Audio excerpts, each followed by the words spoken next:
ನೀವು ಆಟಕ್ಕೆಲ್ಲ ಹೋಗುದಂತಂದ್ರೆ high jump ಇದು long jump cricket ಆಡೋದು ಅಂತ ಹೇಳಿದ್ರೆ ಕೆಲಸ ಇಲ್ವಾ, ಓದ್ಲಿಕ್ಕೆ ಆಗೋದಿಲ್ಲ? ಖಂಡಿತವಾಗಿ ಪ್ರತಿಯೊಂದು ಇವನ್ ಸ್ಕೂಲಿದ್ದು ಟೀಚರ್ಸ್ನವರು ಸ್ಪೋರ್ಟ್ಸ್ ಅಲ್ಲಿ ಏನ್ ಸಿಗ್ತದೆ ಅಂತ ಹೇಳ್ತಾರೆ. ಈ ಸ್ಪೋರ್ಟ್ಸ್ ಅಲ್ಲಿ ನಾವು ರಾಜಕೀಯ ಅಂತ ಹೇಳ್ತೀವಿ. ಹೌದು. ಈ ಕೆಲವು ಅಪ್ಕಮಿಂಗ್ ಅಥ್ಲೆಟ್ಸ್ಗೆಲ್ಲ ತುಂಬಾ ಕಷ್ಟ ಮೇಲೆ ಹೋಗ್ಲಿಕ್ಕೆ.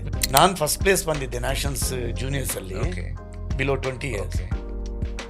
ನನ್ನನ್ನು ಇಂಡಿಯಾದಲ್ಲೇ ಇದು ಮಾಡಿಕೊಂಡು ಸೆಕೆಂಡ್ ಬಂದವನೊಂದು ಜರ್ಮನಿ ಕಳಿಸಿದ್ರು ಕ್ಯಾಂಪಿಗೆ. ಕೆಲವು ಫುಡ್ ಇದೆ ನಮ್ಮ ಹೋಟೆಲಲ್ಲಿ. ಒಂದು ಮೇನ್ ಅಂತ ಹೇಳಿದ್ರೆ ಪಾನ್ ಐಸ್ ಕ್ರೀಮ್, ಅದು ತುಂಬಾ ಫೇಮಸ್ ನಮ್ಮ ಹೋಟ್ಲಲ್ಲಿ. ಅದನ್ನು ತಿನ್ಲಿಕ್ಕೂ ಕೂಡ ನಮ್ಮ ಸೌತ್ ಕಡೆಯಿಂದ ಕೆಲವು ಕಡೆಗಳಿಂದ ತುಂಬಾ ಕಡೆಯಿಂದ ಬರ್ತಾ ಇದ್ದಾರೆ. ಅದಂತ ಹೇಳಿದ್ರೆ ನಾವು ಪಾನ್ ಲೀಫ್ ಇಂದ ಮಾಡುವಂತ ಐಸ್ ಕ್ರೀಮ್, ಅದು ಯಾರಿಗೂ ಮಾಡ್ಲಿಕ್ಕೆ ಆಗ್ತಾ ಇರ್ಲಿಲ್ಲ. ಸುನಿಲ್, ನೀವು ಮಹಾರಾಷ್ಟ್ರ ಸುನಿಲ್ ಕೇಳಿರ್ಬೋದು. ನಂದು ತಂದೆದ್ದು ತಮ್ಮನ ಮಗ, ಡೈರೆಕ್ಟ್ ಬ್ರದರ್ಸ್. ನನ್ನ ತಂದೆ ಮತ್ತೆ ಸುನಿಲ್ ಅವರ ತಂದೆ ಡೈರೆಕ್ಟ್ ಬ್ರದರ್ಸ್. ಸಾಯಿ ಕುಮಾರ್ ಅವರು ನಾನು ಒಟ್ಟಿಗೆ ಒಂದು ಫಂಕ್ಷನ್ ಅಲ್ಲಿ, ಕನ್ನಡ ಚಿತ್ರ ಸಾಯಿ ಕುಮಾರ್ ಅವರು ಡೈಲಾಗ್ ಕಿಂಗ್ ಅವರು ನಾನು ಒಂದು ಇಲ್ಲಿ ಕಕ್ಕೆ ಪದ ಒಂದು ನನ್ನ ಫ್ರೆಂಡ್ ಇದ್ದು ಒಂದು ಯಾವುದೋ ಟೂರ್ನಮೆಂಟ್ ಗೆಸ್ಟ್ ಆಗಿದ್ದೆ. ಸರಿ, ಅವರು ನನ್ನನ್ನು ನೋಡಿ ಅವರು ಸ್ಪೀಚ್ ಮಾಡುವಾಗ ಹೇಳಿದ್ರು. ಅದು ಈಗಲೂ ಆಕ್ಚುಲ್ ರೆಕಾರ್ಡ್ ಸಿಕ್ಕಿ ನಾವು ತೆಗೆದುಕೊಂಡ್ರೆ ಸಿಗ್ಬೋದು. ನಾನು ರೋಹಿತ್ಗೆ ನನ್ನ ಒಂದು ಮೂವಿಯಲ್ಲಿ ನಾನು ಏನಾದ್ರು ಪಾರ್ಟ್ ಗ್ಯಾರಂಟಿ ಕೊಡ್ತೇನೆ ಮುಂದೆ ಬರೋದು, ಅದನ್ನ ನೋಡಿ ಹೇಳಿದ್ರು ಅವರು. Very good. ಹೌದು, ನಾನು ಅದನ್ನೇ ಎಕ್ಸ್ಪೆಕ್ಟ್ ಮಾಡಿಲ್ಲ ಅವರು ಈ ತರ ಹೇಳ್ತಾರೆ ಅಂತೇಳಿ. ಹಾಗೀಗ ನನ್ನ ಸೀರಿಯಲ್ ಮುಗಿಯಿತು. ನಾನು ಈಗ ಒಂದು 4 years ಇಂದ ಕೋಟಿ ಚೆನ್ನೈ ಮೂವಿ ಮಾಡ್ಬೇಕಂತೇಳಿ ತುಂಬಾ ಪ್ಲಾನ್ ಮಾಡ್ತಾ ಇದ್ದೆ. ಮತ್ತೆ ಬಿಗ್ ಬಾಸ್ ಅಲ್ಲಿ ಐಶ್ವರ್ಯ ಅಂತ ಹೇಳಿದ್ರಲ್ಲ, ಫೈನಲಿಸ್ಟ್ ಬಂದಿದ್ರು, ಅವರಿಗೆ ರಾಣಿ ರೋಲ್ ಕೊಡ್ತಾ ಇದ್ದಾನೆ. ಅವರು ಸಹಿತ ಕ್ರೀಡಾಪಟು, ಅದಕ್ಕಿಂತ ಹೆಚ್ಚಾಗಿ ಏಕಲವ್ಯ ಅವಾರ್ಡ್. ನೀವು ಕ್ರೀಡಾಪಟು, ನಿಮ್ದು ಪ್ರೇಮ ಪ್ರಕರಣವಾ? ನೀವು ದೈಹಿಕವಾಗಿ ಹರಿಹರಿದ್ರೆ ಮಾನಸಿಕವಾಗಿಯೂ ಹರಿಹರಿರ್ತೀರಾ. ಮಾನಸಿಕವಾಗಿ ಗಟ್ಟಿ ಇದ್ರೆ ದೈಹಿಕವಾಗಿ ಹರಿಹರಿತ್ತೆ. ಅದು ಎರಡೂ ಒಂದೇ. 45 years ಆಯ್ತು. ಅದು ಸಾಫ್ಟ್ ಡ್ರಿಂಕ್ ಇಲ್ವೇ ಇಲ್ಲ, ನಾನು ಟಚ್ಚೇ ಮಾಡಲ್ಲ. ಓಕೆ, ಒಂದು ವಿಚಾರ ಆಯ್ತು. ಇನ್ನೊಂದು ಏನಿದೆ, ನಾನು ಆಯಿಲಿ ಫುಡ್ ತುಂಬಾ ಕಮ್ಮಿ ತಿನ್ನೋದು. ನನಗೆ ಮೀನಿದ್ದು ಪದಾರ್ಥ ಬೇಕು. ಬಂಗುಡೆ ನಂದು ಎವ್ರಿ ಡೇ ಫಿಶ್. ಆಯ್ತು, ನೀವು ಹಾಗಾದ್ರೆ ನೀವು ಸಕ್ಕರೆ ಬಿಟ್ಟಿದ್ದೀರಿ. ನಾವು ಬೇಕರಿ ಐಟಮ್ಸು ತಿನ್ನಲ್ಲ. ಬೇಕರಿ ಐಟಮ್ಸ್ ಟೀ ಕುಡಿಯಲ್ಲ, ಸ್ವೀಟ್ ತಿನ್ನಲ್ಲ. ನಾನು ಒನ್ಸ್ ಇನ್ 2 months ಎಲ್ಲಿಯಾದ್ರೂ ಮನ್ಸಾದ್ರೆ ಒಂದು ಹಲ್ವಾ ತಿಂತೀನಿ ಅಷ್ಟೇ. ಅದಕ್ಕೋಸ್ಕರ ಅಲ್ಲಲ್ಲ, ಯಾರು ಫ್ರೆಂಡ್ಸ್ ನನ್ನೊಟ್ಟಿಗೆ ಬರೋದಿಲ್ಲ, ನನ್ನೊಟ್ಟಿಗೆ ಅವರಿಗೆ ಊಟ ಸಿಗಲ್ಲ ಎಲ್ಲ. ಈಗ ನನ್ನೊಟ್ಟಿಗೆ ಫ್ರೆಂಡ್ಸ್ ನಲ್ಲಿ ಹೇಳುವಾಗ ರೋಹಿತ್ ಕೋಟಿನೊಟ್ಟು ಬೊಣ್ಣೆಂಗಲೆ ಒಣ ಸಿಚ್ಚಿ ಮಾರ ಅಂತ ಹೇಳ್ತಾರೆ. ನಮಸ್ಕಾರ ವೀಕ್ಷಕರೇ, ವಾರ್ತಾ ಭಾರತಿಯಲ್ಲಿ ನಿಮಗೆ ಸ್ವಾಗತ. ನಾನು ಅವಿನಾಶ್. ನಮ್ಮ ಕೂತು ಮಾತಾಡುವ ಸರಣಿ. ಇವತ್ತು ನಾವು ಕೂತು ಮಾತನಾಡ್ತಾ ಇರುವಂಥದ್ದು ಒಬ್ಬ ಸ್ಫುರದ್ರೂಪಿ ಕ್ರೀಡಾಪಟು, ಸಿನಿಮಾ ಮತ್ತು ಕಿರುತೆರೆ ನಟರು, ಜೊತೆಗೆ ಒಬ್ಬ ಯಶಸ್ವಿ ಉದ್ಯಮಿ ಮತ್ತೆ ಕೊಡುಗೈ ದಾನಿಯೂ ಆಗಿರುವಂತಹ ರೋಹಿತ್ ಕುಮಾರ್ ಕಟೀಲ್ ಅವ್ರ ಜೊತೆ. ಸರ್ ನಮಸ್ಕಾರ. ನಮಸ್ಕಾರ. ನಮ್ಮ ಪಾಡ್ಕಾಸ್ಟ್ ಸಂದರ್ಶನಕ್ಕೆ ನಿಮಗೆ ಪ್ರೀತಿಯ ಸ್ವಾಗತ. ನಾನು ಫಸ್ಟಿಗೆ ಆಲೋಚನೆ ಮಾಡಿದ್ದೆ ಇದನ್ನೊಂದು ಹೇಳಬೇಕು ಅಂತ. ಕೆಲವು ವ್ಯಕ್ತಿಗಳನ್ನು ನಾವು ಹೀಗೆ ಕಂಡಾಗ ಒಂದು ಪಾಸಿಟಿವ್ ವೈಬ್ರೇಷನ್ ಬರುತ್ತೆ ಸರ್. ಒಂದು ಹಾಗೆ ನನಗೆ ಟಿ ವಿಯಲ್ಲಿ ವಿರಾಟ್ ಕೊಹ್ಲಿ, ನಾವೇನು ಅವ್ರನ್ನ ನೋಡಿಲ್ಲ ಹತ್ರದಿಂದ, ಬಟ್ ಟಿ ವಿಯಲ್ಲಿ ಬಂದಾಗೆಲ್ಲ ಒಂಥರ ವೈಬ್ರೇಷನ್ ಸರ್. ಅದು ನಿಮ್ಮನ್ನು ಪ್ರತಿ ಸಲ ನೋಡಿದಾಗಲೂ, ಯಾಕೆಂತಂದರೆ ಬೆಳಿಗ್ಗೆ ಮಧ್ಯಾಹ್ನ ಸಂಜೆ ರಾತ್ರಿ ನೀವು ಯಾವ ಟೈಮಿಗೆ ನೋಡಿದ್ರೆ ಒಂದೇ ಥರ ಇರ್ತೀರಾ, ಸ್ಥಿತಪ್ರಜ್ಞತೆ ಅಲ್ವಾ? ಖಂಡಿತವಾಗಿ ಹಾಗೆ ಹೇಳ್ತೀರಾ? ಖಂಡಿತವಾಗಿ. ಇದು ಹೇಗೆ ಸಾಧ್ಯ ಆಯಿತು ಅಂತ? ನೀವು ಈಗ ನನ್ನ ಬಗ್ಗೆ ನೋಡಿ ನಾನೊಬ್ಬ ವಿರಾಟ್ ಕೊಹ್ಲಿ ಅಥವಾ ಅನಿಲ್ ಕಪೂರನ್ನು ನೋಡಿದಾಗ ಆಗುತ್ತೆ ಅಂತ ಹೇಳ್ತೀರಾ? ಅದು ಆಗ್ಬೇಕಾದ್ರೂ ನನ್ನ ಸ್ವಂತ ಇದರಿಂದಲೇ ನಾನು ಆಗಿದ್ದು. ಕರೆಕ್ಟ್, ಅದು ನಿಮ್ಮ ಸ್ವಂತಿಕೆ ಇದೆ. ಸ್ವಂತಕ್ಕೆ, ಅದು ನಿಮ್ಮ ಸ್ವಂತಿಕೆ. ಹೌದು ಹೌದು. ನಾನು ಯಾರನ್ನು ನೋಡಿ ಅವರಾಗಿ ಆಗ್ಬೇಕಂತೇಳಿ ಆಗಿದ್ದಲ್ಲ. ಕರೆಕ್ಟ್. ನಂದು ಮೈಂಡ್ ಅಲ್ಲಿ ನಾನು ಹೀಗೆ ಆಗ್ಬೇಕಂತೇಳಿ ನಾನು ಎಣಿಸ್ಕೊಂಡು ನನ್ನ ಫಿಸಿಕಲಿ ಫಿಟ್ನೆಸ್ ಆಗ್ಲಿ ಅದೆಲ್ಲ ನನ್ನ ಸಣ್ಣದ್ರಿಂದ ಬಂದಂಥದ್ದು. ಯಾಕಂತೇಳಿ ನಾನು ಕ್ರೀಡೆಯಲ್ಲಿ ಇಷ್ಟು ಮೇಲೆ ಹೋಗ್ಲಿಕ್ಕೆ ಕಾರಣ ನನ್ನ ಮನೆಯವರದ್ದು, ನಮ್ದು ಕ್ರೀಡಾ ವಾತಾವರಣ ಇತ್ತು ಮನೆಯಲ್ಲಿ. ಕರೆಕ್ಟ್. ನನ್ನ ತಂದೆಯವರು ಕೂಡ ಒಳ್ಳೆ ಬಾಲ್ ಬ್ಯಾಡ್ಮಿಂಟನ್ ಪ್ಲೇಯರ್. ಆಗ ಕಟೀಲ್ ಫೈಸ್ ಅಂತ ಇಲ್ಲಿ ಟೀಮ್ ಕಟ್ಕೊಂಡು ಅವರು ಕಾರ್ಕಳಕ್ಕೆ ಬಂದು ಆಡಿದ್ರಂತೆ. ಅಲ್ಲಿ ವಿನ್ ಆಗಿ ಹೋಗಿದ್ದಾರೆ ಅಂತ ಹೇಳಿದ್ ಈಗಿದು ಹಿರಿಯನವರೆಲ್ಲ ಹೇಳ್ತಾರೆ. ನಿನ್ನ ತಂದೆಯವರು ಬಾಳೆ ಒಳ್ಳೆ ಬಾಲ್ ಬ್ಯಾಡ್ಮಿಂಟನ್ ಪ್ಲೇಯರ್ ಅಂತೇಳಿ. ಹಾಗೆ ನನ್ಗೆ ಮನೆಯಲ್ಲಿ ಎಲ್ಲರೂ, ನನ್ನ ಬ್ರದರ್ಸ್ ರೂಪ್ ಕಟೀಲ್ ಅವರು ಕೂಡ ಹೈ ಜಂಪರ್, ಹಾಗೆ ನನ್ನ ತಂಗಿ ಅಂದ್ರೆ ಎಲ್ಲ ಕಾಲೇಜ್ ಮಟ್ಟದಲ್ಲೆಲ್ಲ ಆಡ್ತಾ ಇದ್ವಿ. ನೀವು ಎಷ್ಟು ಮಂದಿ ಮಕ್ಕಳು? ನಾವು ಒಟ್ಟು ಟೋಟಲಿ ನನ್ಗೆ 4 brothers and 1 sister. ನೀವು ಎಷ್ಟು? I am fifth one. ನಂತರ ನಿಮ್ಮ ತಂಗಿ? ನಾವು 6 ಜನ. ಹಾಗೆ ಆಲ್ಮೋಸ್ಟ್ ಎಲ್ಲರೂ ಸ್ಪೋರ್ಟ್ಸ್ ಮ್ಯಾನ್ ಆಗಿದ್ರು.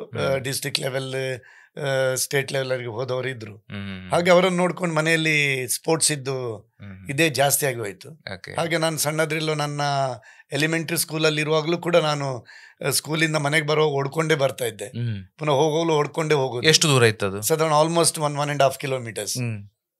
ಹಾಗೆ ದಿವಸಗಳು ಓಡ್ಕೊಂಡು ಹೋಗಿ ನಾನು 7th ಸ್ಟ್ಯಾಂಡರ್ಡ್ ಬಂದಮೇಲೆ ನನಗೇನೋ ಒಂದು ಕ್ರೀಡೆಗೆ ಪಾರ್ಟಿಸಿಪೇಟ್ ಮಾಡಬೇಕು, ಅದರಲ್ಲಿ ಏನಾದರೂ ಒಂದು ಅಚೀವ್ಮೆಂಟ್ ಮಾಡ್ಬೇಕಂತೇಳಿ ಒಂದು ಇದು ಬಂತು. ಅಂದ್ರೆ ಓದಿನಕ್ಕಿಂತ ಜಾಸ್ತಿ ನಿಮ್ಗೆ ಕ್ರೀಡೆ ಓದಿನಲ್ಲಿ ನಾನು ಆಕ್ಚುಲಿ 7th ವರೆಗೆ ಸಾಧಾರಣ ಒಂದು ಮಿಡ್ಲ್ ರೇಂಜ್ ಅಲ್ಲಿ ಇದ್ದೆ. ಸರಿ.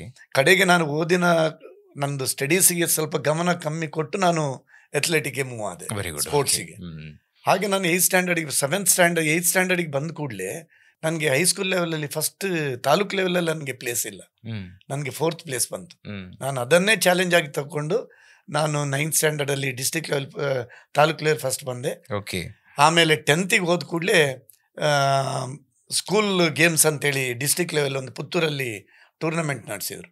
ಅದರಲ್ಲಿ ನಂದು ಭುವನೇಂದ್ರ ಹೈಸ್ಕೂಲ್ನ PD ಅವರು ಮೋನಪ್ಪ ಮಾಸ್ಟರ್ ಅಂತ ಹೇಳಿದರು, ಅವರು ನನ್ನನ್ನು ಕರ್ಕೊಂಡೋಗಿ, ಆಗಿನ ಟೈಮಲ್ಲಿ ನಾನು ಕೂಡ ಎಲ್ಲರೂ ಮಕ್ಕಳು ಪಾಪ ಶಾಲೆಯಲ್ಲೇ ನಿಲ್ಲಬೇಕು, ನನ್ನ ಮನೆಯವರ ಪ್ರೋತ್ಸಾಹ ಸಹಕಾರದಿಂದ ನಾನು ಆಗ್ಲೂ ಕೂಡ ಹೋಗಿ ಹೋಟೆಲ್ ರೂಮಲ್ಲಿ ನಿಂತ್ಕೊಂಡು, ಯಾಕಂದ್ರೆ ಅದು ನನಗೆ ಸಿಕ್ಕಿದಂಥ ಒಂದು ದೊಡ್ಡ ಗಿಫ್ಟ್. ಇಲ್ಲದ್ರೆ ಪಾಪ ಆಗಿನ ಟೈಮಲ್ಲಿ ಈ ಸ್ಕೂಲ್ಸ್ ಟೂರ್ನಮೆಂಟ್ಸ್ ಹೋಗೋರಿಗೆಲ್ಲ ಈ ಸ್ಟೇ ಮಾಡ್ಬೇಕಂತ ಹೇಳಿದ್ರೆ ತುಂಬಾ ಕಷ್ಟ. ಹೌದಪ್ಪ. ಎಲ್ಲ ಪಾಪ ಒಂದು ಲೋ ಮಿಡ್ಲ್ ಕ್ಲಾಸ್ ಫ್ಯಾಮಿಲಿಯಿಂದ ಬರೋದು. ಸರ್, ಮತ್ತೆ ಇನ್ನೊಂದಿತ್ತು, ನನಗೆ ಗೊತ್ತಿಲ್ಲ, ನೀವು ಕರೆಕ್ಟ್ ಮಾಡಬೇಕು. ಆ ಕಾಲದಲ್ಲೆಲ್ಲ ನೀವು ಆಟಕ್ಕೆಲ್ಲ ಹೋಗುದಂತಂದ್ರೆ ಹೈ ಜಂಪು, ಇದು ಲಾಂಗ್ ಜಂಪು, ಕ್ರಿಕೆಟ್ ಆಡೋದು ಅಂತ ಹೇಳಿದ್ರೆ ಹಿಂಗ್ ಕೆಲಸ ಇಲ್ವಾ? ಓದ್ಲಿಕ್ಕೆ ಆಗೋದಿಲ್ಲ? ಖಂಡಿತವಾಗಿ ಪ್ರತಿಯೊಂದು ಇವನ್ ಸ್ಕೂಲ್ ಇದ್ದು ಟೀಚರ್ಸ್ನವ್ರು ಸ್ಪೋರ್ಟ್ಸ್ ಅಲ್ಲಿ ಏನ್ ಸಿಗ್ತದೆ ಅಂತ ಹೇಳ್ತಾರೆ, ಮತ್ತೆ ಇವನು ವೇಸ್ಟ್ ಅಂತ ಹೇಳಿ ಅವರಿಗೆ ಇವನ್ ಸ್ಕೂಲಲ್ಲಿ ನಮ್ಗೆ ಸ್ವಲ್ಪ ನಮ್ಮನ್ನು ಇಗ್ನೋರ್ ಮಾಡಿ ನೋಡುದು ಸ್ಪೋರ್ಟ್ಸ್ ಅಲ್ಲಿ ಇದ್ದ. ನನ್ನ ಮೇನ್ ಅಂತ ಹೇಳಿದ್ರೆ ನಮ್ದು ಮನೆಯಲ್ಲಿ ಪ್ರೋತ್ಸಾಹ ಇದ್ರಿಂದ ನಾನು ಇಷ್ಟು ಬೆಳಿಲಿಕ್ಕೆ ಸಾಧ್ಯ ಆಯ್ತು. ಹಾಗೆ ನಾನು 10th ಅಲ್ಲಿ ಫಸ್ಟ್ ಬಂದೆ ಆ ಡಿಸ್ಟ್ರಿಕ್ಟ್ ಲೆವೆಲ್ ಸ್ಪೋರ್ಟ್ಸ್ ಅಲ್ಲಿ. ಇಮಿಡಿಯೇಟ್ ನನಗೆ ಫಸ್ಟ್ ಬಂದು ನಂದು ಎಕ್ಸಾಮ್, ಆಗ ಪಬ್ಲಿಕ್ ಎಕ್ಸಾಮ್ ಇತ್ತು 10th ಅಲ್ಲಿ. ನಾನು ತುಂಬಾ ಪುವರ್, ಓದೋದ್ರಲ್ಲಿ ತುಂಬಾ ಪುವರ್. ನಾನು ಎಲ್ಲ ಮಾಸ್ಟರ್ ಎಣಿಸ್ತಾರೆ, ರೋಹಿತ್ ಕಟೀಲ್ ಖಂಡಿತವಾಗಿ ಇನ್ನೊಂದು 4 ಸಲ ಕೂತ್ಕೊಂಡ್ರು ಪಾಸ್ ಆಗಲ್ಲ ಅಂತ. ಅದು ಪಾಸ್ ಆಗ್ಲಿಕ್ಕೆ ಒಂದು ರೀಸನ್ ಇದೆ. ಏನಂತ? ನಾನು SSLC ಅಲ್ಲಿ ಆಕ್ಚುಲಿ 210 ನಮ್ದು ಎಲ್ಲ ಕೌಂಟ್ ಆಗೋ 210 ಮಾರ್ಕ್ಸ್ ಬರಬೇಕು ಪಾಸ್ ಆಗ್ಲಿಕ್ಕೆ. ಅದರಲ್ಲಿ ಒಂದು ಸಬ್ಜೆಕ್ಟ್ ಅಲ್ಲಿ ನೀವು ಹಿಂದಿಯಲ್ಲಿ ಆಗ್ಲಿ ಕನ್ನಡದಲ್ಲಿ 65 ಮಾರ್ಕ್ಸ್ ತೆಗಿಬೇಕು ಕನ್ನಡದಲ್ಲಿ.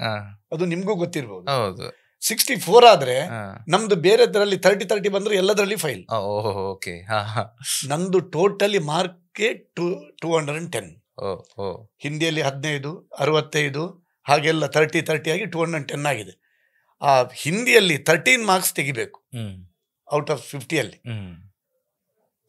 ನನ್ಗೆ ಎಕ್ಸಾಕ್ಟ್ 30 ಬಂದದ್ದು. ಅದು ಏನಂತ ಹೇಳಿದ್ರೆ, ಪಬ್ಲಿಕ್ ಸ್ಕೂಲಲ್ಲಿ, ನನ್ನ ಬೋರ್ಡೆ ಸ್ಕೂಲಲ್ಲಿ ನಾನು ಓದಿದ್ದು ಭುವನೇಂದ್ರ ಹೈಸ್ಕೂಲಲ್ಲಿ. ನನಗೆ ನಮ್ದು ಇದು ಎಕ್ಸಾಮ್ ಸ್ಕೂಲು ಬೋರ್ಡ್ ಹೈಸ್ಕೂಲ್. ನಾನು ಅಲ್ಲಿ ಹೋಗುವಾಗ ನಂದೊಬ್ರು ಫ್ರೆಂಡ್ ಇದ್ರು, ರಮೇಶ್ ಅಂತೇಳಿ ಫ್ರೆಂಡ್. ಅಂದ್ ಹೀಗೆ ಯಾವಾಗಲೂ ಸಿಗುವಂತ ವ್ಯಕ್ತಿ. ಅವರು ಬರ್ಕೊಂಡು ಸೀದಾ ಹೋದ್ರು. ಅವ್ರದ್ದೊಂದು ವಿದಿನ್ 45 ಮಿನಿಟ್ಸ್ ಅಲ್ಲಿ ಅವ್ರದ್ದು ಬರ್ದಾಗಿತ್ತು. ಅವ್ರು ನನಗೆ ಹೇಳಿದ್ರು, ನನಗೆ ಒಂದು ಹಿಂದಿಯಲ್ಲಿ ಎಲ್ಲ ಸಬ್ಜೆಕ್ಟ್ ಅಲ್ಲಿ ಪುವರೇ, ಹಿಂದಿಯಲ್ಲಿ ಅದಕ್ಕಿಂತ ನಾನು ತುಂಬಾ ಪುವರ್ ಆಗಿದೆ. ಅವರು ಆಗ ನಮ್ದು 13 ಔಟ್ ಆಫ್ 13 50 ಅಲ್ಲಿ ನಮಗೆ ಫಿಲ್ ಇನ್ ದ ಬ್ಯಾಂಕ್ಸ್ ಅಂತ ಹೇಳಿತ್ತು. ಅದು ಒಂದು ಕ್ವಶನ್ಗೆ 5 ಆಪ್ಷನ್, ಅದರಲ್ಲಿ ಯಾವ್ದಾದ್ರು ಒಂದಲ್ಲಿ ನಾವು ಇದು ಮಾಡ್ಬೇಕು. ಅವ್ರು ನನಗೆ ಹೋಗಿ ಅಲ್ಲಿಂದ ಹೋಗಿ ಸಿಗ್ನಲ್ ಮಾಡ್ಕೊಂಡು ಎಲ್ಲಿ ನನ್ನ ಬೆಂಚಿಗೆ ಮತ್ತೆ ಆ ರೋಡಿಗೆ ಕಾಣ್ತಾ ಇತ್ತು ನಾನು ಕೂತ್ಕೊಂಡಂತ ಪ್ಲೇಸ್. ಇದು ಭಯಂಕರ ಕಿತಾಪತಿ, ಇದು ಭಾರಿ ಕಿತಾಪತಿ. ಅಲ್ಲಿ ಸಿಗ್ನಲ್ ಮಾಡಿ ನಾನು ಜಸ್ಟ್ 13 ಮಾರ್ಕ್ಸ್ಗೆ ನಾನು 210 ಮಾರ್ಕ್ಸ್ ನಾನು ಫಸ್ಟ್ PUC. ನೀವು ಸರ್ ಲೈಫ್ ಲಾಂಗ್ ಅವ್ರಿಗೆ ಗ್ರೇಟ್ಫುಲ್ ಆಗಿರ್ಬೇಕು ಸರ್. 100%. ಅದಕ್ಕೆಲ್ಲ ಅವರ ಹೆಸರನ್ನು ಈಗಲೂ ಹೇಳ್ತಾ ಇದ್ದೀನಿ. ಅದು ನಂದು ಇಡೀ ಬ್ರೇಕ್ ಥ್ರೂ ನನಗೆ ಸ್ಪೋರ್ಟ್ಸ್ ಅಲ್ಲಿ ಸಿಕ್ಕಿದ್ದೆ ಆ 10th ಪಾಸ್ ಆದ್ರಿಂದ ಅಲ್ವಾ. ನಾನು 10th ಪಾಸ್ ಆಗೋದಲ್ಲೇ ಇರ್ತಿದ್ರೆ ನನಗೆ ನೆಕ್ಸ್ಟ್ ನಾನು ಕಂಟಿನ್ಯೂ ಮಾಡ್ತಾ ಇಲ್ಲ. ನಾನು ತುಂಬಾ ಪೋಖ್ರಿ ಆಗಿದ್ದೆ ಕಾಲೇಜಲ್ಲಿ. ಇವನ್ ಎಲಿಮೆಂಟ್ರಿಯಲ್ಲಿ ಇರೋವಾಗಲೂ ಪೋಖ್ರಿ, ಹೈಸ್ಕೂಲಲ್ಲಿ ಬರುವಾಗೂ ಪೋಖ್ರಿ, ತುಂಬಾ ತುಂಟಾಗಿದ್ದೆ. ಇವನ್ ಸ್ಕೂಲಿದ್ದು ಮಾಸ್ಟರ್ಸ್ ಕೂಡ ಹೇಳ್ತಾ ಇದ್ರು ನನಗೆ, ರೋಹಿತ್ ಕಟೀಲ್ ಇನ್ನೂ ಹೆಚ್ಚು ಮಾಡ್ಲಿಕ್ಕೆ ಸಾಧ್ಯನೇ ಇಲ್ಲ. ಯಾಕೆಂದ್ರೆ ನಮ್ದು ಫ್ಯಾಮಿಲಿ ಬಹಳ ತುಂಬಾ ಹೈ ಇದು ಪ್ರೊಫೈಲ್ ಅಲ್ಲಿ ಬಂದವರು ನಾವು. ನಂದು ಅಜ್ಜ ಆಗ್ಲಿ ಲ್ಯಾಂಡ್ ಲಾರ್ಡ್, ತಂದೆ ಕೂಡ ಕಾಫಿ ಪ್ಲಾಂಟ್. ಆರ್ಥಿಕವಾಗಿ ತುಂಬಾ ಸ್ಟ್ರಾಂಗ್, ನೀವು ಆಗ್ಲಿ ಸ್ಟ್ರಾಂಗ್ ಇದ್ದೇವೆ ಎಲ್ರು. ಹಾಗಾಗಿ ನನಗೆ ಈ ಎಜುಕೇಶನ್ ಅಲ್ಲಿ ನಾನು ಪಾಸ್ ಆಗೋದ್ರೆ ತುಂಬಾ ಕಷ್ಟ ಇದೆ ಅಂತ ಹೇಳಿ ಗೊತ್ತಾ. ಇದೊಂದು ನನಗೆ ಬ್ರೇಕ್ ಥ್ರೂ ಆಯ್ತು. ನಾನು ಫಸ್ಟ್ PUC ಬಂದೆ. ಫಸ್ಟ್ PUC ಬಂದ ಕೂಡಲೇ ನನಗೆ ಯೂನಿವರ್ಸಿಟಿ ಟೂರ್ನಮೆಂಟ್ಸ್ ಎಲ್ಲ ಸಿಕ್ತು, ಅಥ್ಲೆಟಿಕ್ಸ್. ಅದರಲ್ಲಿ ನಾನು ಪ್ರತಿ ವರ್ಷ ಯೂನಿವರ್ಸಿಟಿಯಲ್ಲಿ ಫಸ್ಟ್ ಪ್ಲೇಸ್ ಬಂದೆ. ಏಜ್ ಆಫ್ 16 ಅಲ್ಲಿ ಓಕೆ 16, 17, 18, 19 ಇಯರ್ಸ್ ಅಲ್ಲಿ ನಂದು ಆಲ್ ಇಂಡಿಯಾ ಯೂನಿವರ್ಸಿಟಿ ರೆಕಾರ್ಡ್ ಆಯ್ತು, ಯೂನಿವರ್ಸಿಟಿ ರೆಕಾರ್ಡ್ ಆಯ್ತು, 5 times ಗೋಲ್ಡ್ ಮೆಡಲ್ ಹೊಡೆದೆ. Okay within a 2 first P U ಸಿಯಲ್ಲಿ ಆದ ಕೂಡಲೇ ನಂದು ಜೂನಿಯರ್ ನ್ಯಾಷನಲ್ ರೆಕಾರ್ಡ್ ಆಯ್ತು ಸೆಕೆಂಡ್ ಪಿ ಯು ಸಿಯಲ್ಲಿ. ಅದರಲ್ಲಿ ನಾನು 1.95 meters ಮಾಡಿದೆ. ಜೂನಿಯರ್ಸ್ ಸೆಲೆಕ್ಷನ್ ಟ್ರಯಲ್ಸ್ ಅಲ್ಲಿ 2 meters ಮಾಡಿದೆ. Right. Within A span of 6 months ಅಲ್ಲಿ ಇದು ಸ್ಟೇಟ್ ಲೆವೆಲ್ ಟೂರ್ನಮೆಂಟ್ ಬಂತು, ಮಿನಿ ಒಲಿಂಪಿಕ್ಸ್. ಲಾಸ್ಟ್ ಇಯರ್ ಉಡುಪಿಯಲ್ಲಿ ಆಗಿತ್ತು, 2024 ಅಲ್ಲಿ same mini Olympics, Karnataka mini Olympics ಅಂತ ಹೇಳಿ. ಅದರಲ್ಲಿ ನಾನು 17 years ಅಲ್ಲಿ ಪಾರ್ಟಿಸಿಪೇಟ್ ಮಾಡಿದೆ, ಅಂದ್ರೆ ಮೆನ್ ಅಲ್ಲಿ. ನನಗೆ ಏಜ್ ಆಫ್ 17. ಆಗ ಕರ್ನಾಟಕದಲ್ಲಿ ಟಾಪ್ ಹೈ ಜಂಪರ್ಸ್ ಇದ್ರು, KT ಮೋಹನ್ ಮತ್ತೆ ಪ್ರಕಾಶ್ ಶೆಟ್ಟಿ ಅಂತೇಳಿ ನಮ್ಮ ಸೌತ್ ಕೆನಡಾದವರೇ, ಮತ್ತೊಬ್ರು MB ಸತೀಶ್ ಅಂತೇಳಿ. ಆ 3 ಜನರು ಮೆನ್ ಅಲ್ಲಿ ಟಾಪ್ ಅಲ್ಲಿ ಇದ್ರು. ನಾನು ಅವರನ್ನೆಲ್ಲ ಬೀಟ್ ಮಾಡಿದೆ. ಆಗ ನಂದು ಏಜ್ ಆಫ್ 17 ಅಲ್ಲಿ. Very good. ನಾನಾಗ ಸೆಕೆಂಡ್ PUC. ಆಮೇಲೆ ನನಗೆ ಸೆಲೆಕ್ಷನ್ ಟ್ರಯಲ್ಸ್ ಅಲ್ಲಿ ನಾನು ನ್ಯಾಷನಲ್ಸ್ ಅಲ್ಲಿ ಜೂನಿಯರ್ಸ್ ಅಲ್ಲಿ ರೆಕಾರ್ಡ್ ಮಾಡಿದೆ. ನನಗೆ ಪಾಟೀಲ ಕ್ಯಾಂಪಿಗೆ ಕರೆದ್ರು. ನಾನು ಅಲ್ಲಿ ಕ್ಯಾಂಪಲ್ಲಿ ಕೂಡ ಅಲ್ಲಿ ಒಂದು ಏನಂತೀರ, ನಮ್ಮ ಈ ಸ್ಪೋರ್ಟ್ಸ್ ಅಲ್ಲಿ ನಾವು ರಾಜಕೀಯ ಅಂತ ಹೇಳ್ತೀವಿ.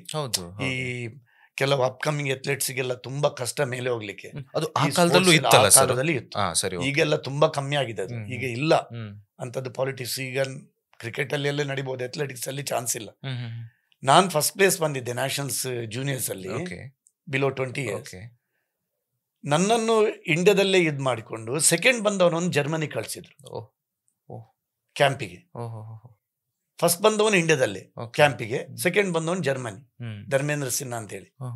ಆಮೇಲೆ ನಾನು ಮೆಚೂರ್ ಅಥ್ಲೆಟಿಕ್ ಫೆಡರೇಷನ್ಗೆ ಬರೆದು ನನಗೂ ಇದಕ್ಕೆ ವರ್ಲ್ಡ್ ಮೀಟಿಗೆ ಕಳಿಸ್ಬೇಕಂತ. ಇಲ್ಲ, ನೀನು ಪುನೊಂದು ಟ್ರಯಲ್ಸ್ ಕೊಡ್ಬೇಕಂತೇಳಿ ನನಗೊಂದು ಪುನೊಂದು ಟ್ರಯಲ್ಸ್ ಇಟ್ಟು, ಆ ಟ್ರಯಲ್ಸಲ್ಲಿ ನಾನು 2 meters ಕ್ಲಿಯರ್ ಮಾಡಿ ನಾನು ವರ್ಲ್ಡ್ ಮೀಟಿಗೆ ಹೋಗಿ ಬಂದೆ. ಎಲ್ಲಿ ಸರ್ ಅದು ಗ್ರೀಸಲ್ಲಿ ಆಗಿದ್ದು. ಗ್ರೀಸಲ್ಲಿ. ಇದು 20 years ಗ್ರೀಸಲ್ಲಿ ಆಗಿದೆ. I am the first Indian represented country in high jump event. Exactly. Can you repeat that? Yes, I am the first Indian represented country in high jump event, world athletic meet below 20 years. ಇದಕ್ಕೊಂದು ನಾನು ಸೇರಿಸ್ಬೇಕೇನಂದ್ರೆ, ಉಡುಪಿ ಜಿಲ್ಲೆಯ ಕಾರ್ಕಳ ತಾಲೂಕಿನ ಮೊದಲ ಅಂತಾರಾಷ್ಟ್ರೀಯ ಕ್ರೀಡಾಪಟು ರೋಹಿತ್ ಕುಮಾರ್ ಕಟೀಲ್ ಅವರು. ಈಗ ಅವರು 16 years, 17, 18 ಬಗ್ಗೆ ಎಲ್ಲ ಮಾತಾಡ್ತಿದ್ರು, ಅವರ ವಯಸ್ಸು. ಈಗ ಅವ್ರ ವಯಸ್ಸು ಎಷ್ಟಂತ ಅವ್ರು ಹೇಳ್ತಾರೆ ಸರ್? ಈಗ ನನಗೆ ರನ್ನಿಂಗ್ 60, ಈಗ 60 ನಡೀತಾ ಇದೆ. ನಾಡ್ದು November 4th ನಾನು 60 ಕ್ರಾಸ್ ಆಗಿ 61ಗೆ ಬರ್ತಾ ಇದ್ದೆ. ಓಕೆ. ನಾನು ನಿಮ್ಮ ಸ್ನೇಹಿತರು ರಾಜೇಂದ್ರ ಭಟ್ರ ಹತ್ರ ಒಂದ್ಸಲ ಹೇಳಿದ್ದೆ, ಅನಿಲ್ ಕಪೂರ್, ಸುನಿಲ್ ಶೆಟ್ಟಿ ಅವರು ಮತ್ತೆ ರೋಹಿತ್ ಕುಮಾರ್ ಕಟೀಲ್ ಅವರು, ಇವರು 3 ಒಂದು ಎಕ್ಸೆಪ್ಷನ್ ಅಪ್ಪ. Age is just a number ನಿಮ್ಮಂತವರಿಗೆ, ಅಲ್ವಾ ಸರ್? ಅದು ಏಜ್ ಇಸ್ ಜಸ್ಟ್ ನಂಬರ್ ಅಂತ ಹೇಳಿದ್ರೆ, ನಾವು ಅದನ್ನು ಹಾಗೆ ಕಾಪಾಡ್ಲಿಕ್ಕೆ ನಾವು ತುಂಬಾ ಕಷ್ಟಪಟ್ಟಿದ್ದೀರಪ್ಪ. ಡೆಫಿನೆಟ್ಲಿ. ಯಾಕಂತ ಹೇಳಿದ್ರೆ ಈಗ 60 years ಅಂತ ಹೇಳಿದ ಕೂಡಲೇ ಜನಗಳು ನೋಡುವಂತ ರೀತಿಯೇ ಬೇರೆ ಇರ್ತದೆ. ನಾನು 60 ಅಂತೇಳಿ ನಿಮ್ಮ ಹತ್ರ ಹೇಳ್ಬೇಕು, ಅದನ್ನ ನೀವು ಯಾವ ರೀತಿಯಲ್ಲಿ ಆಲೋಚನೆ ಮಾಡ್ತೀರ ಅಂತೇಳಿ ಗೊತ್ತಿಲ್ಲ.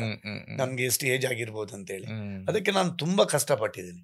ಯಾಕಂದ್ರೆ ಒಂದು ಸ್ಪೋರ್ಟ್ಸ್ ಅಲ್ಲಿ ನಂದು ಫಿಸಿಕಲ್ ಫಿಟ್ನೆಸ್, ಇನ್ನೊಂದು ಅಂತ ಹೇಳಿ ನಾನು ತೆಗೆದುಕೊಳ್ಳುವಂತ ನಾನು ಫುಡ್ ಹೌದು, ಅದು ತುಂಬಾ ಬ್ಯಾಲೆನ್ಸ್ ಆಗಿ. ಇದು ಈಗ ನಾನೀಗ ಒಂದು 10-15 ವರ್ಷದ ಮುಂಚೆ ಮಾತಾಡೋದಲ್ಲ, ನಾನೊಂದು 30-40-45 years ಮುಂಚಿದೆ ಮಾತಾಡ್ತೀನಿ. ಸರಿ.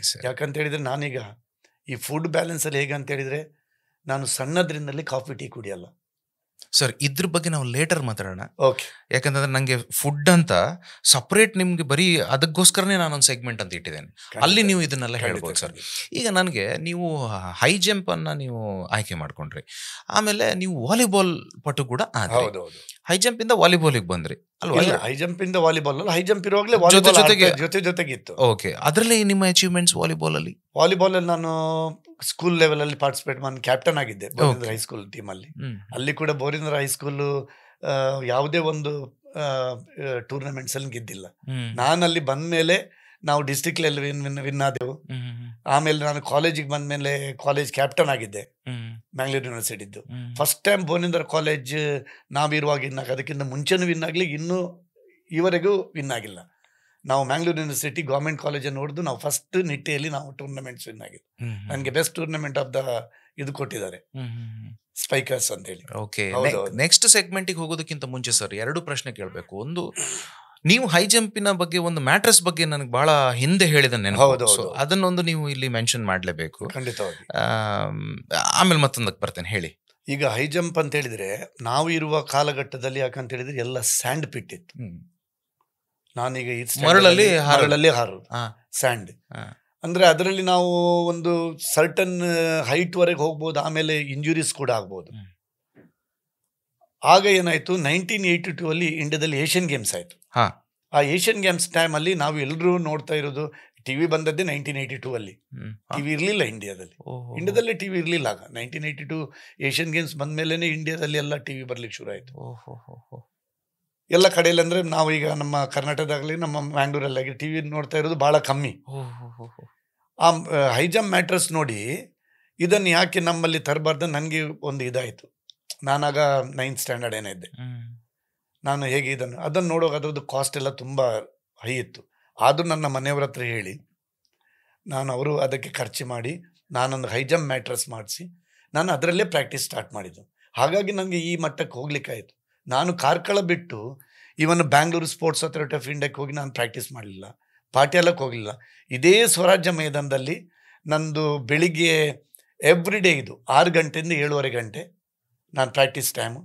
ಈವನ್ ಕಾಲೇಜಿಗೆ ಹೋದ್ಮೇಲೆ ಫಸ್ಟ್ PUC ಹೋದ್ಮೇಲೆ ನಾನು 12 to 1 o'clock ಅದು ವೀಕ್ಲಿ 3 ಸಲ ಮಾಡ್ತಿದ್ದೆ. ಯಾಕಂತೇಳಿ ಈ ನಾರ್ತ್ ಸೈಡಿಗೆಲ್ಲ ಹೋಗುವಾಗ ಈ ಸಮ್ಮರ್ ಟೈಮಲ್ಲಿ ಎಕ್ಸ್ಟ್ರೀಮ್ ಹಾಟ್ ಇರುತ್ತೆ.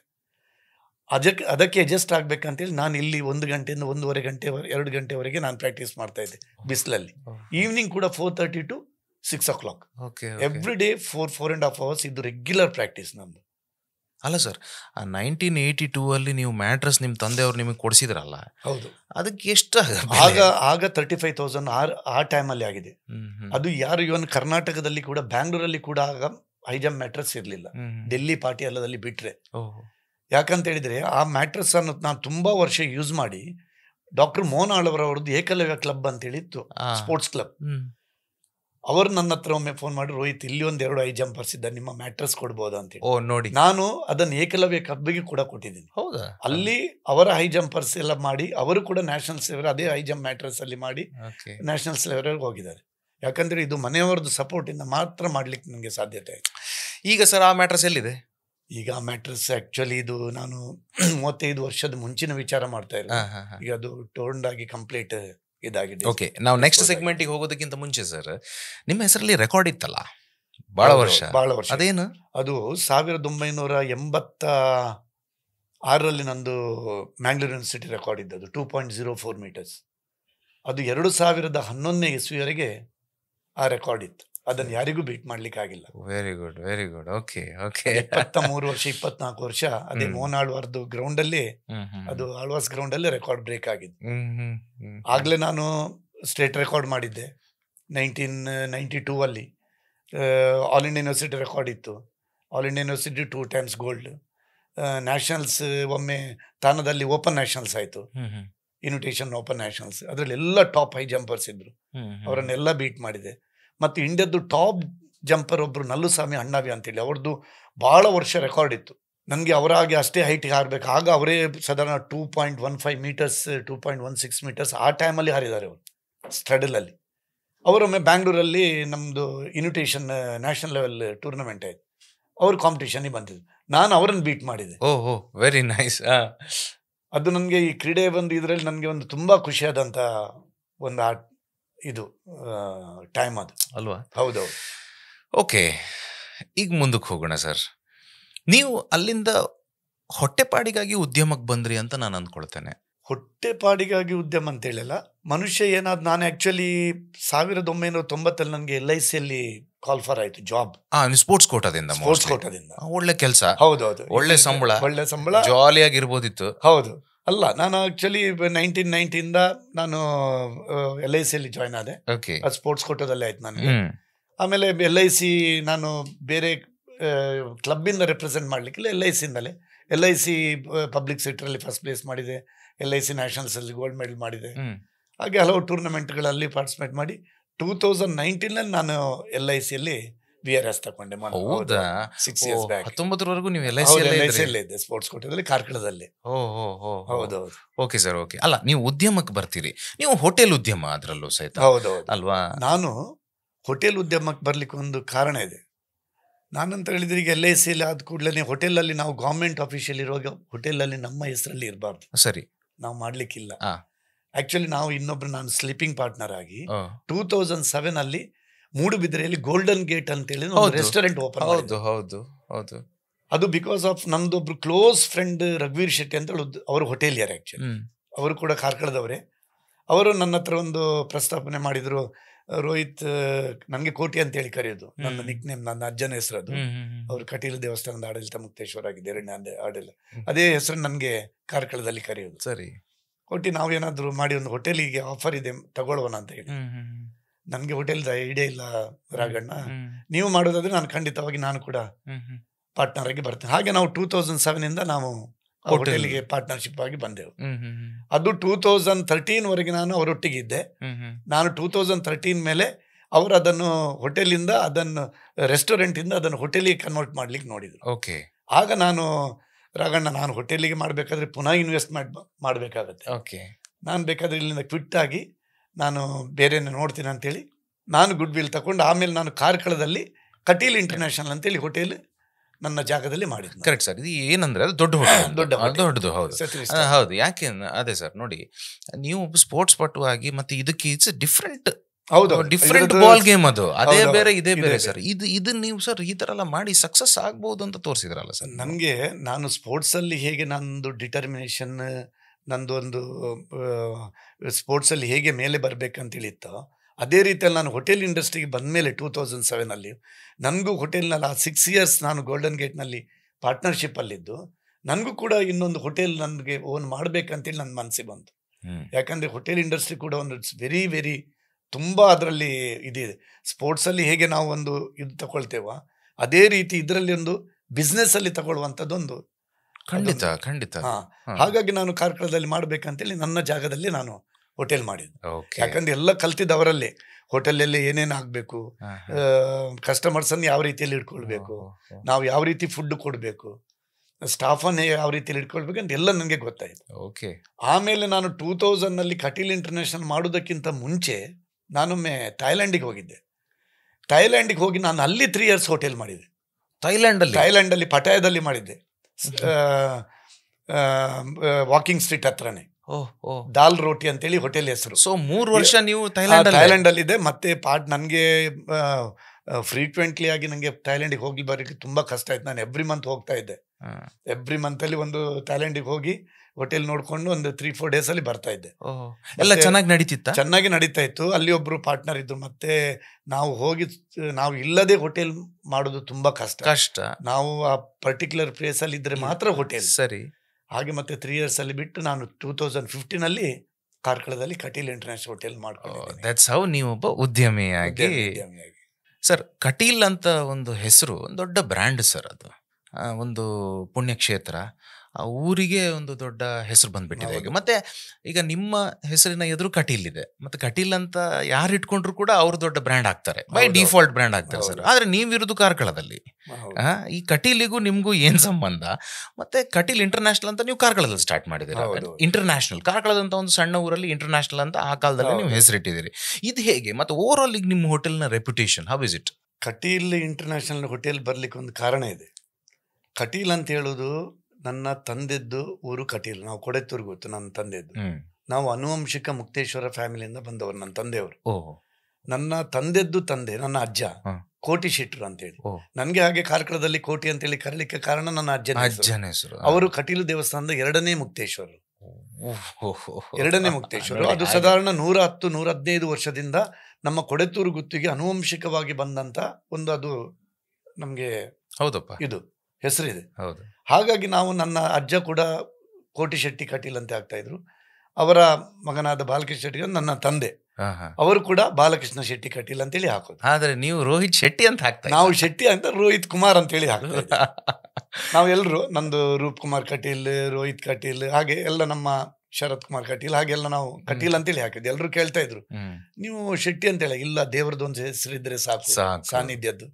ನಮ್ಗೆ ಅದೇ ಒಂದು, ನಮ್ಗೆ ಈಗಲ್ಲ, ಇದು ಎಷ್ಟೋ ವರ್ಷದಿಂದ ಬಂದಂತದ್ದು ಅಲ್ವಾ. ಈಗೆಲ್ಲರೂ ಹಾಕ್ತಾರೆ, ಕಟೀಲ್ ಅಲ್ಲಿ ಇದ್ದವರು ಕೂಡ ಹಾಕ್ತಾರೆ. ಅದು ನಮ್ಗೆ ಅದು ಬಂದದ್ದು ಅಂತೇಳಿ ಮುಕ್ತೇಶ್ವರ ಫ್ಯಾಮಿಲಿಯಿಂದ ಬಂದದ್ರಿಂದ ನಾವು ಕಟೀಲ್ ಅಂತೇಳಿ ಹೆಸರು ಹಾಕೋದು. ಈಗಲೂ ನನ್ನ ಮಾವನೇ ಸನತ್ ಶೆಟ್ಟಿ ಅಂತ ಅವರೇ ಹ್ಮ್. ಮುಕ್ತೇಶ್ವರ ಆಗಿದ್ದಾರೆ, ಕಟೀಲ್ ಟೆಂಪಲ್ ಇದು. ಓಹೋ. ಹಾಗಾಗಿ ನಾನು ನನ್ನ ಹೋಟೆಲಿಗೂ ಇಂಟರ್ನ್ಯಾಷನಲ್ ಅಂತ ಹೇಳಿದ್ರೆ ನಾನು ಇಂಟರ್ನ್ಯಾಷನಲ್ ಲೆವೆಲ್ಗೆ ಹೋಗಿದ್ದೀನಿ.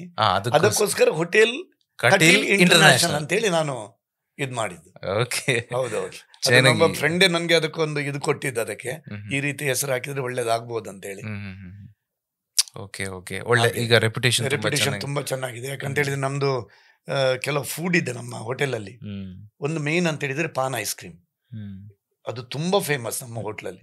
ಅದನ್ನ ತಿನ್ಲಿಕ್ಕೂ ಕೂಡ ನಮ್ಮ ಸೌತ್ ಕಡೆಯಿಂದ ಕೆಲವು ಕಡೆಗಳಿಂದ ತುಂಬಾ ಕಡೆಯಿಂದ ಬರ್ತಾ ಇದ್ದಾರೆ. ಅದಂತ ಹೇಳಿದ್ರೆ ನಾವು ಪಾನ್ ಲೀಫ್ ಇಂದ ಮಾಡುವಂತ ಐಸ್ ಕ್ರೀಮ್, ಅದು ಯಾರಿಗೂ ಮಾಡ್ಲಿಕ್ಕೆ ಆಗ್ತಾ ಇರ್ಲಿಲ್ಲ. ಈಗಲೂ ಕೆಲವರು ಟ್ರೈ ಮಾಡಿದ್ರು ಆಗಿಲ್ಲ. ಅದು ಈಗಲೂ ನಾವು ತುಂಬಾ ಇದೆ. ಹಾಗೆ ನಮ್ದು ವೆರೈಟೀಸ್ ಆಫ್ ಫುಡ್ ಇದೆ.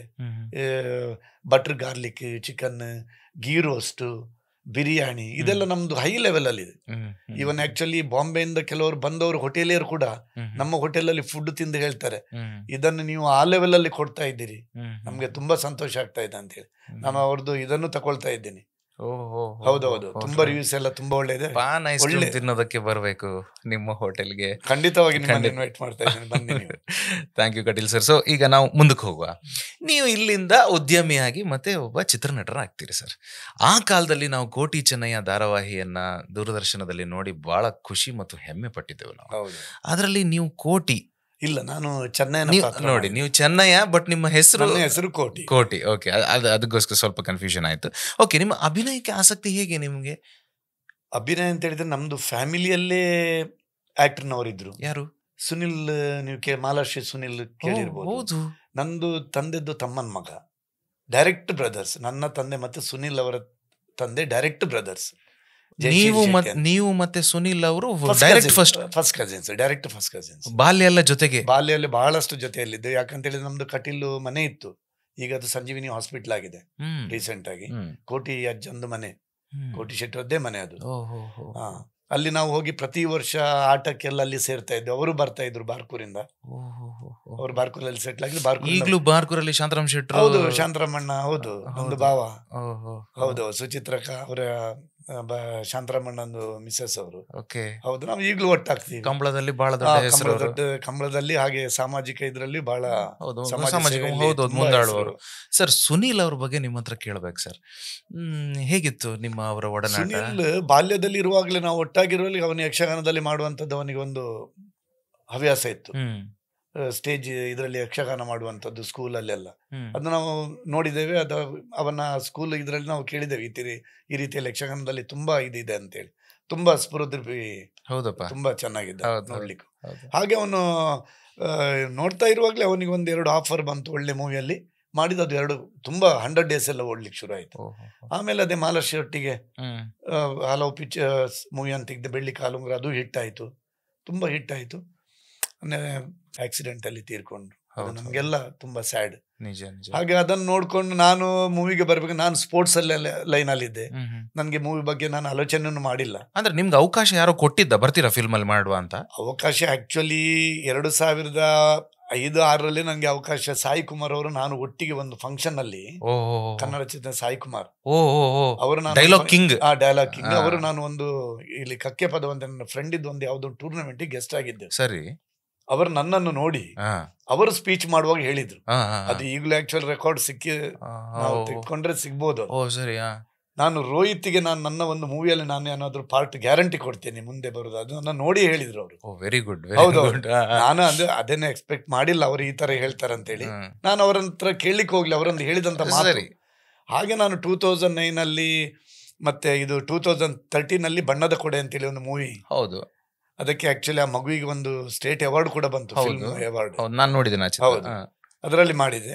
ಆಮೇಲೆ 2014 ನಾಗತಿಹಳ್ಳಿ ಚಂದ್ರಶೇಖರ್ ಅವರ ಬ್ರೇಕಿಂಗ್ ನ್ಯೂಸ್ ಅಂತೇಳಿ, ಅವರು ಕೂಡ ನನ್ನ ನೋಡಿ, ನೀವು ರೋಹಿತ್ ನನ್ನ ಮೂವಿಯಲ್ಲಿ ಮಾಡಬೇಕು ಅಂತೇಳಿ ನಾನು ಇನ್ಸ್ಪೆಕ್ಟರ್ ರೋಲ್ ಮಾಡಿದ್ದೀನಿ. ಆ ರೋಲ್ ನೀವು ಹೇಳಿ ಮಾಡಿಸಿದ್ರೆ ಅದಕ್ಕೆ. ಹೌದು. ಹಾಗೆ ನೆಕ್ಸ್ಟ್ ಕೋಟಿ ಚೆನ್ನಯ್ಯ ಸೀರಿಯಲ್, ಚಂದ್ರಸಾಳು ಅವರ ಚೆಲ್ಲಡ್ಕ ಚಂದ್ರಸಾಳು ಅವರ ನಿರ್ದೇಶನದಲ್ಲಿ ಆದಂತ ಮುದ್ದು ಸುವರ್ಣ ಅವರ ಮಗ ಅಶೋಕ್ ಸುವರ್ಣ ಅವರು ಅದನ್ನು ಪ್ರೊಡ್ಯೂಸ್ ಮಾಡಿದ್ದು. ಹೌದು. ಹಾಗೆ ಅದೊಂದು 5 years 2007 ಎಪಿಸೋಡ್ ಆಗಿ ಮೂಡಿ ಬಂತು ದೂರದರ್ಶನಲ್ಲಿ. ಅದು ಎಂಟೈರ್ ಇಂಡಿಯಾದಲ್ಲಿ ನಮ್ಮವರು, ಬಾಂಬೆ ಅವರು ಎಲ್ಲ ತುಂಬಾ ಜನ ಇಲ್ಲಿಂದ ಹೋದವರಿದ್ದಾರೆ. ಹಾಗೆ ಮತ್ತೆ ಕಾರ್ಣಿಕ ಪುರುಷರು, ಅವರು ಯುಗ ಪುರುಷರಾಗಿ ಈಗ ದೈವಿಕ ಸಂಭೂತರಾಗಿದ್ದಾರೆ ಕೋಟಿ ಚೆನ್ನ. ನಾನು ಅವರನ್ನು ತುಂಬವಾಗಿ ನಂಬ್ತೇನೆ. ನಿಜ. ನಾನು ಎಲ್ಲಿ ಹೋಗ್ಬೇಕಾದ್ರೆ ಅವರನ್ನೊಂದು ಮನಸ್ಸಲ್ಲಿ ಪ್ರೇಯರ್ ಮಾಡ್ಕೊಂಡೇ ಹೋಗುದು. ನಿಜ. ಹಾಗೆ ಅದು ತುಂಬಾ ಸಕ್ಸಸ್ ಆಯ್ತು, ತುಂಬಾ ಹಿಟ್ ಆಯ್ತು. ಹೌದಪ್ಪ. ತುಂಬಾ ಜನ ಹೇಳಿದ್ರು ನೀವು ಸೀರಿಯಲ್ ಮಾಡ್ತಾ ಇದ್ದನ್ನು ನಿಮ್ಗೆ ಮೂವಿ ತೆಗಿಬಹುದಲ್ಲ ಅಂತೇಳಿ. 1976 ಕೋಟಿ ಚೆನ್ನೈ ಮೂವಿ ಬಂದಿತ್ತು. ಅದು ಮುದ್ದು ಸುವರ್ಣರವರು ಪ್ರೊಡ್ಯೂಸ್ ಮಾಡಿದ್ದು. ಅದು 100 days 150 days ಓಡಿದೆ. ಎಲ್ಲ ಸಾಂಗ್ಸ್ ಎಲ್ಲ ಹಿಟ್ ಆಯ್ತು. ಕೆಮ್ಮಲೆತ ಬ್ರಹ್ಮ, ಮುಕುಲು ವೀರೇನ ಕಸಕ ಎಲ್ಲ ತುಂಬಾ ಹಿಟ್ ಆಯ್ತು. ನಾವು ಅದನ್ನು ನೋಡಿ ಅವರು ಸೀರಿಯಲ್ ಮಾಡ್ಬೇಕಂದ್ರೆ ಕನ್ನಡ ಸೀರಿಯಲ್ ಮಾಡಿದ್ದು. ಎಲ್ರಿಗೂ ತಲುಪಲಿ ಅಂತ, ಎಲ್ರಿಗೆ ಕನ್ನಡದಲ್ಲಿ. ಆದ್ರೂ ಸೀರಿಯಲ್ ಅಂತ ಹೇಳಿದ್ರೆ ಅದೊಂದು ಟೈಮ್ ಅವರ್ಸ್ ಅಲ್ಲಿ ಬರ್ತಾ ಇತ್ತು, 9:30 to 10 o'clock. ಕೆಲವರಿಗೆ ಏನಂತೇಳಿ ಈ 9:30 10 o'clock ಟೈಮ್ ಅಲ್ಲಿ ಕೆಲವರಿಗೆ ಫಂಕ್ಷನ್ಸ್ ಇತ್ತು. ಆ ಸಂಡೇಸ್ ಎಲ್ಲ ಬರುವಾಗ ಫಂಕ್ಷನ್ ಕೆಲವು ಸೀರಿಯಲ್ಸ್ ನೋಡಿ ರಿಪೀಟ್ ಆಗಿಲ್ಲ. ಹಾಗೆ ಅದು ತುಂಬಾ ಹಿಟ್ ಆಯ್ತು. ತುಂಬಾ ಅಂದ್ರೆ ತುಂಬಾ ಹಿಟ್ ಆಗಿದೆ. ಶಿವಮೊಗ್ಗದಲ್ಲಿ ಕೆಲವರು ನನಗೆಲ್ಲ ಫೋನ್ ಮಾಡಿ ಕೇಳ್ತಾ ಇದ್ರು ಅದು ಏನು ಯಾರು ಸ್ಟೋರಿ ಅಂತೇಳಿ. ಮತ್ತೆ ನಾನು ಹೇಳಿದೆ ಅವರಿಗೆ ಗರಡಿ ಇದೆ ಇಲ್ಲಿ, ಒಂದು ರಿಲಿಜನ್ ಅವರನ್ನು ಪ್ರೇ ಮಾಡ್ತಾರೆ, ತುಂಬಾ ಪೂಜೆ ಮಾಡ್ತೇವೆ. ನಾವು ಕೂಡ ಅವರನ್ನು ಪೂಜೆ ಮಾಡ್ತೇವೆ. ಕೋಟಿ ಚೆನ್ನೈಯನ್ನು ನಾನು ಎಣಿಸಿ ಹೋಗ್ತೇನೆ. ಯಾವ ಕೆಲ್ಸಕ್ಕೆ ಹೋಗ್ಬೇಕಾದ್ರೆ ನಾನು ಕೋಟಿ ಚೆನ್ನೈರನ್ನು ಎಳಿಸ್ತೇನೆ. ನಿಜ ನಿಜ. ಹಾಗೆ ಕೆಮ್ಮಲೆತಾ ಬ್ರಹ್ಮ ಎಂಕ್ಲ ಕುಲದೈವ ಬ್ರಹ್ಮ ಅದು ಆ ಸಿನಿಮಾದ ಹಾಡು. Very good. ಆ ಸಿನಿಮಾದ ಹಾಡು. ಹಾಗೀಗ ನನ್ನ ಸೀರಿಯಲ್ ಮುಗಿಯಿತು. ನಾನು ಈಗ ಒಂದು 4 years ಇಂದ ಕೋಟಿ ಚೆನ್ನೈ ಮೂವಿ ಮಾಡ್ಬೇಕಂತೇಳಿ ತುಂಬಾ ಪ್ಲಾನ್ ಮಾಡ್ತಾ ಇದ್ದೆ. Very good, very nice. Success ಆಗಿ ಈಗ 2000 ಇದು August 18th 25 ಇದೇ ಇಯರ್ ಅಲ್ಲಿ 2 ತಿಂಗಳಿದೆ. 2 ತಿಂಗಳು ನಾನು ಶೂಟಿಂಗ್ ಸ್ಟಾರ್ಟ್ ಮಾಡ್ತಾ ಇದ್ದೇನೆ. Very good sir, very good. ಕನ್ನಡದಲ್ಲಿ ಅದನ್ನೇ ಮತ್ತೆ ಹಿಂದಿ ಮತ್ತೆ ಬೇರೆ ಲ್ಯಾಂಗ್ವೇಜ್ ಅಲ್ಲಿ ಮಾಡ್ಬೇಕಂತೇಳಿ ಪ್ಲಾನ್ ಮಾಡ್ತಾ ಇದ್ದೇನೆ. ಮಾಡಿ ಅದೇ ಮಾಡಿ ಸ್ಟಾರ್ ಕಾಸ್ಟ್ ಕೂಡ ರೆಡಿ ಆಗಿದ್ದಾರೆ. ಹೌದಾ, ಹೇಳ್ಬೋದಾ ಯಾರಂತ? ಅದರಲ್ಲಿ ಕೋಟಿ ಮತ್ತೆ ಚೆನ್ನೈ ನಾವು ಸೀರಿಯಲ್ ಅನ್ನು ಮಾಡಿದವ್ರೆ. ಮತ್ತೆ ಬಿಗ್ ಬಾಸ್ ಅಲ್ಲಿ ಐಶ್ವರ್ಯ ಅಂತ ಹೇಳಿದ್ರಲ್ಲ, ಫೈನಲಿಸ್ಟ್ ಬಂದಿದ್ರು, ಅವರಿಗೆ ರಾಣಿ ರೋಲ್ ಕೊಡ್ತಾ ಇದ್ದಾನೆ. ಅರುಣ್ ಸಾಗರ್ ಅವರು ಕ್ಯಾಮರಾ ಬಳ್ಳಲ್ ಮಾಡ್ತಾ ಇದ್ದಾರೆ. ಸರಿ. ಹಾಗೆ ವಿನಯ್ ಪ್ರಸಾದ್ ಅವರು ತಾಯಿ ರೋಲ್ ಮಾಡ್ತಾ ಇದ್ದಾರೆ. Very good. ಕೋಟಿ ಚೆನ್ನೈ ಅವ್ರದ್ದು ತಂಗಿ ರೋಲ್ ಅಲ್ಲಿ ದುನಿಯಾ ರಶ್ಮಿ ಅವರು ಮಾಡ್ತಾ ಇದ್ದಾರೆ. ಹಾಗೆ ತುಳಿನಲ್ಲಿ ದೀಪಕ್ ರೇ ಎಲ್ಲ ತುಂಬಾ ಜನ, ಅರವಿಂದ್ ಬೋಳಾರ್ ಅವರಿಗೆ ಹೇಳಿದ್ರೆ ಅವರು ಎಲ್ಲ ಒಪ್ಕೊಂಡು ಆಗಿದೆ. ನಮ್ದು ಸ್ಕ್ರೀನ್ ಪ್ಲೇ ಮತ್ತೆ ನಿಮ್ದು ಡಯಲಾಗ್ಸ್ ಎಲ್ಲ ರೆಡಿ ಆಗಿದೆ. ಈಗ ಕ್ಯಾಮರಾ ಚಾಲನೆಗೆ ಅಷ್ಟೇ. Very good, very good sir. August 18 18 ready ಆಯ್ತು. ಮಾಡಿ ಚೆನ್ನಾಗಿ ಆಗ್ಲಿ, ಮತ್ತೆ ತುಂಬಾ ಚೆನ್ನಾಗಿ ನಿಮ್ಮ ಸಿನಿಮಾ ಮೂಡಿ ಬರ್ಲಿ ಅಂತ ಹಾರೈಸ್ತೇವೆ. Thank you so much. ಇನ್ನು ನಿಮ್ಮ ಫ್ಯಾಮಿಲಿ ಬಗ್ಗೆ ಕೇಳ್ಬೇಕು ಸರ್. ನಿಮ್ಮ ಪತ್ನಿ ಅಪ್ಸರಾ ಅವರು, ಚಂದದ ಹೆಸರು, ತುಂಬಾ ರ್ಯಾರ್ ಹೆಸರು. ನಾನು ಒಂದು ಕಾರ್ಯಕ್ರಮ ಮಾಡಿದ್ದೆ ನಿಮ್ಮ ಊರಲ್ಲೇ, ಕಾರ್ಕಳದಲ್ಲೇ, ಅಪ್ಸರಾ ಇದು ಪ್ರತಿಭೆಗಳ ಆಗರ ಅಂತ. ಅಂದ್ರೆ ಒಂದಷ್ಟು ಜನ ಟ್ಯಾಲೆಂಟ್ಸ್ ಗಳನ್ನೆಲ್ಲ ಒಟ್ಟು ಹಾಕಿ ಒಂದು ಕಾರ್ಯಕ್ರಮ ಮಾಡಿದ್ದೆ. ಸೊ ನನ್ಗೆ ಅಲ್ಲಿ ಕನೆಕ್ಟ್ ಆಯ್ತು ಅಷ್ಟೇ. ಅವರು ಸಹಿತ ಕ್ರೀಡಾಪಟು, ಅದಕ್ಕಿಂತ ಹೆಚ್ಚಾಗಿ ಏಕಲವ್ಯ ಅವಾರ್ಡ್. ನೀವು ಕ್ರೀಡಾಪಟು. ನಿಮ್ದು ಪ್ರೇಮ ಪ್ರಕರಣವಾ? ಪ್ರೇಮ ಪ್ರಕರಣ. ಹೌದಾ? ಅವರಂದ್ರೆ ನಾನು 1990 ನಾನು LIC ಜಾಯ್ನ್ ಆಗಿದ್ದೆ. ಅವರು 91 ಜಾಯ್ನ್ ಆಗಿದ್ರು. ಅವರು 100 hurdles ಅಲ್ಲಿ ಅವರಿಗೆ ನ್ಯಾಷನಲ್ ಅಲ್ಲಿ ಮೆಡಲ್, ಗೋಲ್ಡ್ ಮೆಡಲಿಸ್ಟ್. ಹಾಗೆ ಸ್ಟೇಟ್ ಲೆವೆಲ್ ಸ್ಟೇಟ್ ರೆಕಾರ್ಡ್ ಆಗಿತ್ತು. ಅವರಿಗೂ ಸ್ಪೋರ್ಟ್ಸ್ ಕೋಟಾದಲ್ಲಿ LIC ಅಲ್ಲಿ ಜಾಬ್ ಆಯಿತು, ನನಗೂ ಜಾಬ್ ಆಯಿತು. ಅಲ್ಲಿ ನಾವು ಇಬ್ಬರು ಮೀಟ್ ಆಗುವಾಗ ನಮಗೆ ಇಬ್ಬರಿಗೂ ಓಕೆ ಆಯಿತು, ಪ್ರೇಮ ಸಂಬಂಧ ಬೆಳೆಯಿತು. ಹಾಗೆ 1995 ಅಲ್ಲಿ ನಾವು ಮ್ಯಾರೇಜ್ ನಮ್ದಾಯಿತು. 1995 ಅಲ್ಲಿ. ಅವರು she is very good athlete. ಅವಳು ಏಕಲವ್ಯ ಅವಾರ್ಡ್ ವಿನ್ನರ್, ಹಾಗೆ ನ್ಯಾಷನಲ್ ಲೆವೆಲ್ ಗೋಲ್ಡ್ ಮೆಡಲಿಸ್ಟ್, ಹಾಗೆ ತುಂಬ ಒಳ್ಳೆ ಅಥ್ಲೆಟ್. Asian track and field silver medalist. Shiny Abraham ಅವರ ರಿಲೇಟಿವಲ್ಲಿ ಅವರಿಗೆ ಸಿಲ್ವರ್ ಮೆಡಲ್ ಬಂತು ಏಷ್ಯನ್ ಟ್ರ್ಯಾಕ್ ಆ್ಯಂಡ್ ಫೀಲ್ಡಲ್ಲಿ. ಹಾಗೆ ಅವಳಿಗೆ ಅವಾರ್ಡು ಬಂತು. ನನಗೆ 2022 ಅಲ್ಲಿ ಸ್ಟೇಟ್ ರಾಜ್ಯೋತ್ಸವ ಅವಾರ್ಡ್ ಬಂತು. ಅವಳಿಗೆ ಏಕಲವ್ಯ ಅವಾರ್ಡ್ ಬಂತು. ಹಾಗೆ ಮನೆಯಲ್ಲಿ ಮತ್ತೆ ಹಾಗೆ 1997 ಅಲ್ಲಿ ಏಕಲವ್ಯ ಹುಟ್ಟಿದ ಮಗ. ಅವನಿಗೆ ನೀವು ಇವಳಿಗೆ ಅವಾರ್ಡ್ ಬರುವ ಟೈಮಲ್ಲಿ ಅವಳು ಪ್ರೆಗ್ನೆಂಟ್ ಆಗಿದ್ದು. ನಾವು ಅದೇ ಹೆಸರನ್ನು ನನ್ನ ಮಗನಿಗೆ ಇಟ್ಕೊಂಡೆ. ನಿಮ್ಮ ಮನೇಲಿ 2 ಏಕಲವ್ಯ? ಹಾಗಾದ್ರೆ 2 ಏಕಲವ್ಯ, ಒಂದು ಅವಾರ್ಡ್ ಏಕಲವ್ಯ, ಮತ್ತೊಂದು ಮಗ ಏಕಲವ್ಯ. ಏಕಲವ್ಯನ ಹಾಗೆ ನೀವು ಯಾರನ್ನಾದ್ರೂ ಸ್ವೀಕಾರ ಮಾಡಿದ್ದೀರಾ ಸರ್ ಗುರುವಾಗಿ? ಏಕಲವ್ಯನಾಗಿ ನಾನು ಗುರುವಾಗಿ ನನ್ನ ಬ್ರದರ್ ಇದ್ದು ರೂಪ್ ಕಟೀಲ್ ಅಂತೇಳಿ. ಹಾಗೆ ನನ್ನ ತಂದೆ ಪ್ರೋತ್ಸಾಹ, ಹಾಗೆ ರೂಪ್ ಕಟೀಲ್ರವ್ರದ್ದು ನನಗೆ ಹೈ ಜಂಪಲ್ಲಿ ಒಂದು ಪ್ರೇರಣೆ ನನಗೆ. ಅದು ಮತ್ತೆ ನಂದು ಓನ್ ಇದರಲ್ಲೇ ನಾನು ಇದು ಮಾಡಿದ. ನನಗೆ ಕೋಚ್ ಅಂತೇಳಿ ಯಾರು ಇಲ್ಲ, ಸ್ವಂತದಲ್ಲೇ ನಾನು ಮಾಡಿದ್ದು. ಓಕೆ. ಅಂದ್ರೆ ಸರ್ ಈ ಟ್ರಯಲ್ ಅಂಡ್ ಎರರ್ ಅಂತ ಹೇಳ್ತಾರಲ್ಲ, ಟ್ರಯಲ್ ಅಂಡ್ ಎರರ್ ಮೆಥಡ್ ಅಂದ್ರೆ ಸ್ವಂತಿಕೆಯಿಂದ ನಾವು ಬರುವಾಗ ನೀವೇನೋ ಮಾಡೋದು, ಅಲ್ಲಿ ಫೇಲ್ ಆಗೋದು ಮತ್ತು ಹೇಳೋದು, ಅಲ್ಲಿ ಫೇಲ್ ಆಗೋದು ಮತ್ತು ಹೇಳೋದು, ಈ ತರ ಅಲ್ವಾ? ಖಂಡಿತವಾಗಿ. ಅದು ಹೇಗೆ ಅಂತ ಹೇಳಿದ್ರೆ ಕೆಲವು ಇದರಲ್ಲಿ ಆಗತ್ತೆ ಆ ಥರ. ಅದು ನಂದು ಇದರಲ್ಲಿ ಕೂಡ ಅಂಥದ್ದು ಇನ್ಸಿಡೆಂಟ್ ಆಗಿದ್ದು ಕಮ್ಮಿ. ನಾನಂತ ಹೇಳಿದರೆ ನಾನು ಭಾಳ ತುಂಬ ಡೆಡಿಕೇಟೆಡ್. ನಾನು ಯಾವುದೋ ಒಂದು ಇದಕ್ಕೆ ಕೈ ಹಾಕಬೇಕಾದ್ರೆ ಅದನ್ನು ನಾನು ಮಾಡಲೇಬೇಕಂತೇಳಿ ನನಗೆ ಸಣ್ಣದ್ರಿಂದಲೂ ಭಾಳ ಹಠ. ಶತಸಿದ್ಧ. ಅದನ್ನು ಮಾಡಲೇಬೇಕು. ಅದ್ರಲ್ಲಿ ನಿಮ್ಗೆ ಫೇಲಿಯರ್ ಆದ್ರು? ಫೇಲಿಯರ್ ನಾನು ಆದದ್ದು ಭಾಳ ಕಮ್ಮಿ. ಅದು ಒಂದು ಟೈಮಿಂಗ್ ಅಲ್ಲಿ ಫೇಲಿಯರ್ ಆಗಿರ್ಬೋದು, ಯಾವುದೇ ಇರ್ಬೋದು. ನಾನು ಬಿಸ್ನೆಸ್ ಈಗ ಮಾಡ್ತಾ ಇದ್ದೇನೆ, ಅದರಲ್ಲಿ ಹಾಗೆ ಟೈಮಿಂಗ್ ಅದು ಸಕ್ಸಸ್ಫುಲ್ ಆಗೇ ನಾನು ಹೊರಬಾರ್ದು. ನನ್ನ ಕ್ರೀಡೆಯಲ್ಲಿ ಹಾಗೆ ನಾನು ಹೇಳಿದೆ, ನಿಮ್ಮ ಮುಂಚೆನೇ ಹೇಳಿದ್ದೆ, ನಂದು ಫಸ್ಟ್ ತಾಲೂಕು ಲೆವೆಲ್ ಮೀಟಲ್ಲಿ ನನಗೆ ಫೋರ್ತ್. ನಾನು ಚಾಲೆಂಜ್ ಆಗಿ ತಗೊಂಡು ಅದನ್ನು ಕಾರ್ಕಳದಲ್ಲಿ ಇದ್ಕೊಂಡು ಸ್ಟೇಟ್ ಲೆವೆಲ್ಗೆ ಹೋದೆ, ನ್ಯಾಷನಲ್ ಲೆವೆಲ್ಗೆ ಹೋದೆ, ಇಂಟರ್ನ್ಯಾಷನಲ್ ಲೆವೆಲ್ಗೆ ಹೋದೆ. ಅದೇ ನಮ್ದು ಇದೇ ಸ್ವರಾಜ್ ಮೈದಾನದಲ್ಲಿ ಪ್ರಾಕ್ಟೀಸ್ ಮಾಡ್ಕೊಂಡು. ಆಗ ಎಲ್ಲ ಮಡ್ ಟ್ರ್ಯಾಕ್, ಆಗ ಸಿಂಥೆಟಿಕ್ ಟ್ರ್ಯಾಕ್ ಇಲ್ಲ. ನಮಗೆ ಸ್ಪೈಕ್ ಬೇಕಾದ್ರೆ ನಾವು ಫಾರಿನ್ ಯಾರಾದ್ರದ್ದು ತರಿಸ್ಬೇಕು. ಅಂಥದ್ದೆಲ್ಲ ನಾನು ಚಾಲೆಂಜ್ ತಗೊಂಡು ಹೋಗೇ ಮಾಡಿದ್ದು. ಓಕೆ ಸರ್, ಈಗ ನೆಕ್ಸ್ಟ್ ನಿಮ್ಮ ಫಿಟ್ನೆಸ್ ವಿಚಾರಕ್ಕೆ ಬರೋದಕ್ಕಿಂತ ಮುಂಚೆ ಇದೊಂದು ಪ್ರಶ್ನೆ. ನಂಗನ್ಸೋದು ನಿಮ್ಮ ಕಾಲದಲ್ಲಿ ನೀವೇನು ಸ್ಪೋರ್ಟ್ಸ್ ಮಾಡ್ತಿದ್ರಲ್ಲ, ಹೌದು, ಆಗದಕ್ಕೆ ಅದು ಈಗದಕ್ಕೆ ಕಂಪೇರ್ ಮಾಡಿದ್ರೆ ಆಗ್ಲೇ ನೀವು ತುಂಬಾ ಬೆಟರ್ ಅಂತ ಅನ್ಸೋದು. ಯಾಕೆ ಅಂತಂತಾರೆ, ಆಗ ಜನರ ಹತ್ರ ಕಷ್ಟ ಇತ್ತು ಸರ್. ಜನರಿಗೆ ಸ್ವಲ್ಪ ಅಂದ್ರೆ ನೋಡಿ, ಉದ್ಯೋಗ ಅಷ್ಟೊಂದು ಇರ್ಲಿಲ್ಲ, ಮತ್ತೆ ಹಣಕ್ಕಾಗಿ ಕಷ್ಟಪಡ್ತಿದ್ರು, ಯಾರ್ಯಾರ ಹತ್ರ ಕೇಳ್ತಿದ್ರು.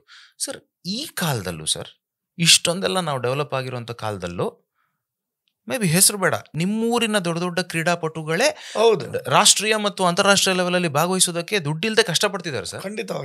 ಖಂಡಿತವಾಗಿದ್ದಾರೆ. ಈಗ ನೋಡಿ, ಮಮತಾ ಪೂಜಾರ್ಜಿ ಹಾಗೆ, ಅವರು ಪಾಪ ತುಂಬಾ ಇದರಿಂದ ಬಂದವರೀಗ ಯಾವುದೋ ಒಂದು ಲೆವೆಲ್ಗೆ ಹೋಗಿದ್ದಾರೆ. ಬೋಳ ಅಕ್ಷತಾ ಪೂಜಾರಿ ಅವರು ಕೂಡ ಹಾಗೆ. ಈಗ ಒಬ್ಬ ಹುಡುಗ ಇದ್ದ ನಮ್ಮ ಕಾರ್ಕಳದಲ್ಲಿ, ಒಬ್ಬ ಶಟಲ್ ಪ್ಲೇಯರ್, ಆಯುಷ್ ಶೆಟ್ಟಿ ಅಂತ ಹೇಳಿ, ಅವನು ಕೂಡ ಪಾಪ ಒಳ್ಳೆ ಇದಕ್ಕೆ ಹೋಗ್ತಾ ಇದ್ದಾನೆ. ಅವರಿಗೆಲ್ಲ ಮನೆಯಲ್ಲಿ ಸಪೋರ್ಟ್ ಇರ್ಬೋದು. ಅದಕ್ಕಿಂತ ಕೆಳಗಿದ್ದವರಿಗೂ ಎಷ್ಟೋ ಜನ ತುಂಬಾ ಮೇಲಕ್ಕೆ ಹೋದವರು ಇದ್ದಾರೆ. ನನ್ಗಂತ ಹೇಳಿದ್ರೆ ಬೇಸಿಕಲ್ಲಿ ನಮ್ಮ ಮನೆಯಲ್ಲೇ ನನಗೆ ಸಪೋರ್ಟ್ ಇದ್ದಿಂದ ಮಾತ್ರ ಈ ಲೆವೆಲ್ಗೆ ಬರ್ಲಿಕ್ಕಾಯ್ತು. ಈಗ ಅವರೆಲ್ಲ ಎಲ್ಲಿ ಇದ್ದದ್ದು, ಈಗ ಮಮತಾ ಪೂಜಾರ್ತಿ ಅವರು ಆ ಲೆವೆಲ್ಗೆ ಬಂದರೂ ಕೂಡ ಅವರು ಬ್ಯಾಂಗ್ಳೂರಲ್ಲಿ ಅಥವಾ ಡೆಲ್ಲಿಯಲ್ಲಿ ಹೋಗಿ ಸೆಟ್ಲ್ ಆಗಿ ಅಲ್ಲೇ ಅವರು ಪ್ರಾಕ್ಟೀಸ್ ಮಾಡ್ತಾ ಇದ್ದಾರೆ. ನಾನು ಏನು ಇಲ್ಲದೆ ಮನೆಯಲ್ಲಿ ಸಪೋರ್ಟ್ ಇದ್ಕೊಂಡು ಕಾರ್ಕಳದಂಥ ಸಣ್ಣ ಊರಲ್ಲೇ ಪ್ರಾಕ್ಟೀಸ್ ಮಾಡಿದ್ದು. ಕರೆಕ್ಟ್. ನಾನು ಬ್ಯಾಂಗ್ಳೂರಿಗೆ ಇದಕ್ಕೆ ಸಾಯಿಗೆ ಹೋಗಲಿಲ್ಲ, ಪಾಟ್ಯಾಲಕ್ಕೆ ಹೋಗಲಿಲ್ಲ. ನನಗೆ 40 days ಕ್ಯಾಂಪ್ ಇದ್ದರಿಂದ ಮಾತ್ರ ಹೋಗಿದ್ದು. ನಾನು ಇದೇ ಸ್ವರಾಜ್ಯ ಮೈದಾನ ನಂದು ಎಂಟೈರ್ ಸ್ಪೋರ್ಟ್ಸ್ ಲೈಫ್ ಮಾಡಿದ್ದೆ ನಾನು ಸ್ವರಾಜ್ ಮೈದಾನ. ಫೈನ್. ಈಗ ಇದನ್ನ ಹೇಳಿ, ನನಗೆ ಇದು ತುಂಬಾ ಇಂಟ್ರೆಸ್ಟಿಂಗ್. ನೀವು ಇಂಟರ್ನ್ಯಾಷನಲ್ ಲೆವೆಲ್ಗೆ ಹೋಗಿ ದೊಡ್ಡ ಉದ್ಯಮವನ್ನು ಕಾರ್ಕಳದಲ್ಲಿ ಸ್ಟಾರ್ಟ್ ಮಾಡಿ, ಕಾರ್ಕಳದಲ್ಲೇ ಇದ್ದು ಎಲ್ಲ ನೀವು ಪ್ರಾಕ್ಟೀಸ್ ಎಲ್ಲ ಮಾಡಿಕೊಂಡು ಊರು ಯಾಕೆ ಬಿಡಲಿಲ್ಲ?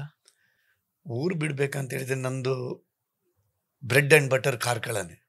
ಯಾಕಂದ್ರೆ ನನ್ನ ಕಾರ್ಕಳ ಬಿಟ್ಟು ಬೇರೆ ಹೋಗ್ಲಿಕ್ಕೆ ಸಾಧ್ಯನೇ ಇಲ್ಲ. ಯಾಕಂತ ಹೇಳಿದ್ರೆ ನಾನು ಅಗ್ರಿಕಲ್ಚರಿಸ್ಟ್. ನಂದು ತೋಟ, ನಂದು ಮನೆ ಎಲ್ಲ ಇರುವುದಲ್ಲಿ, ಅದನ್ನು ಬಿಟ್ಟು ಹೋಗ್ಲಿಕ್ಕೆ ಸಾಧ್ಯ ಇಲ್ಲ.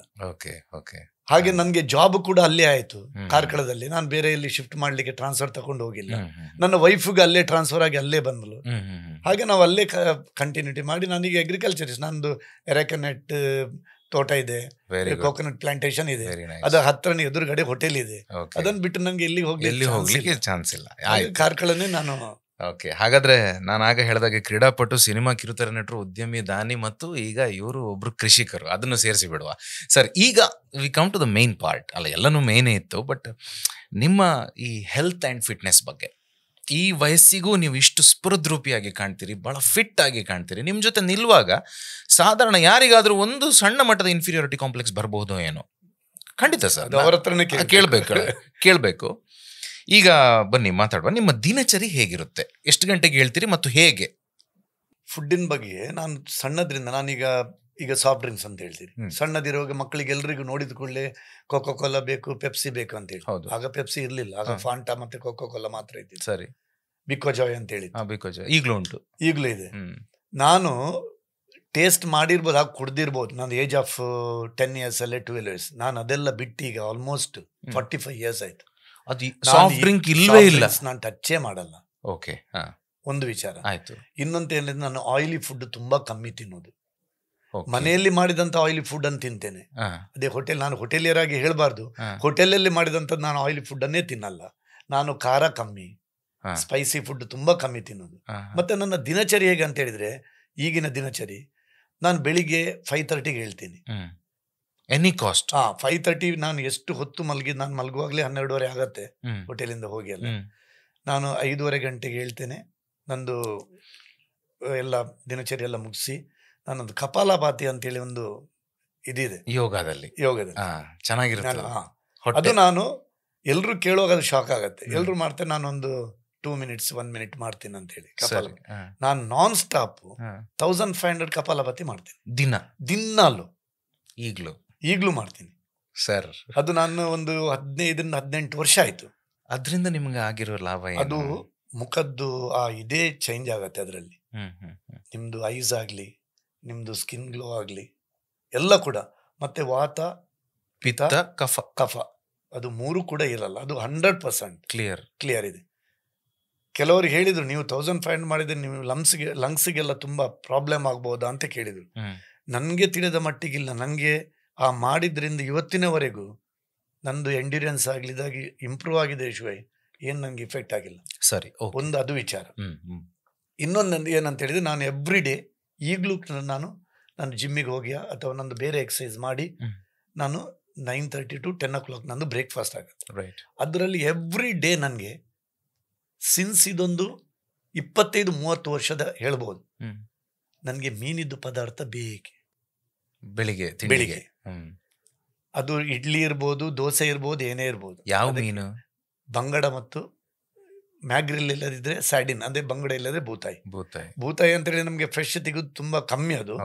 ಅದು ನಿಮ್ಗೆ ಒಂದು 10 daysಗೊಮ್ಮೆ ಸಿಗ್ತದೆ. ಬಂಗುಡೆ ನಂದು ಎವ್ರಿ ಡೇ ಫಿಶ್. ಒಂದು ಬೆಳಿಗ್ಗೆ, ಒಂದು ಮಧ್ಯಾಹ್ನ 4 ಗಂಟೆಗೆ. ನಾನು ಮುಂಚೆ 6 ಗಂಟೆಗೆ ಊಟ ಮಾಡ್ತಾ ಇದ್ದೆ. ಈಗ ನನ್ನ ಲಾಸ್ಟ್ ಮೀಲ್ 4 o'clock. ನಾನು 4 o'clock ಇಂದ ಹಾರ್ಡ್ ಫುಡ್ ತಿನ್ನಲ್ಲ. 4 ಗಂಟೆಗೆ ನೀವು ಊಟ ಮಾಡ್ತೀರಿ. 15 ನಿಮಿಷದಲ್ಲಿ ನಿಮ್ದು ಊಟ ಮುಗಿಯುತ್ತೆ. ಆಮೇಲೆ ನಾನು ನೆಕ್ಸ್ಟ್ ನಂದು ಹಾರ್ಡ್ ಫುಡ್ ಏನು ತಗೊಳ್ಳಲ್ಲ. ನಾನು ನೆಕ್ಸ್ಟ್ ಡೇ 10 o'clock ವರೆಗೆ. ಹೌದಾ? ನಾನು ದಿನಚರಿ ನಂದು ಬೆಳಿಗ್ಗೆ ಬ್ರೇಕ್ಫಾಸ್ಟ್ ಆದ್ಮೇಲೆ ನಾನೊಂದು 5-6 ಟೈಪ್ ಇದ್ದು ಜ್ಯೂಸ್ ಕುಡಿತೇನೆ ದಿವಸಕ್ಕೆ.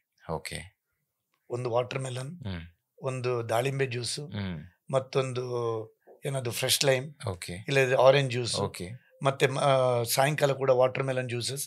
ಮತ್ತೆ 10 o'clock ನಾನು ಮನೆಗೆ ಹೋಗೋದಕ್ಕಿಂತ ಮುಂಚೆ ಬೀಟ್ರೂಟ್, ಕ್ಯಾರೆಟ್ ಮತ್ತೆ ಪಪ್ಪಾಯನ್ನು ಮಿಕ್ಸ್ ಮಾಡಿ ಒಂದು ಜ್ಯೂಸ್ ಕುಡಿತೇನೆ. ಅದು ಎವ್ರಿ ಡೇ. ಸಕ್ಕರೆ ಸೇರಿಸಿ ಕುಡಿತೀರಾ? Without sugar.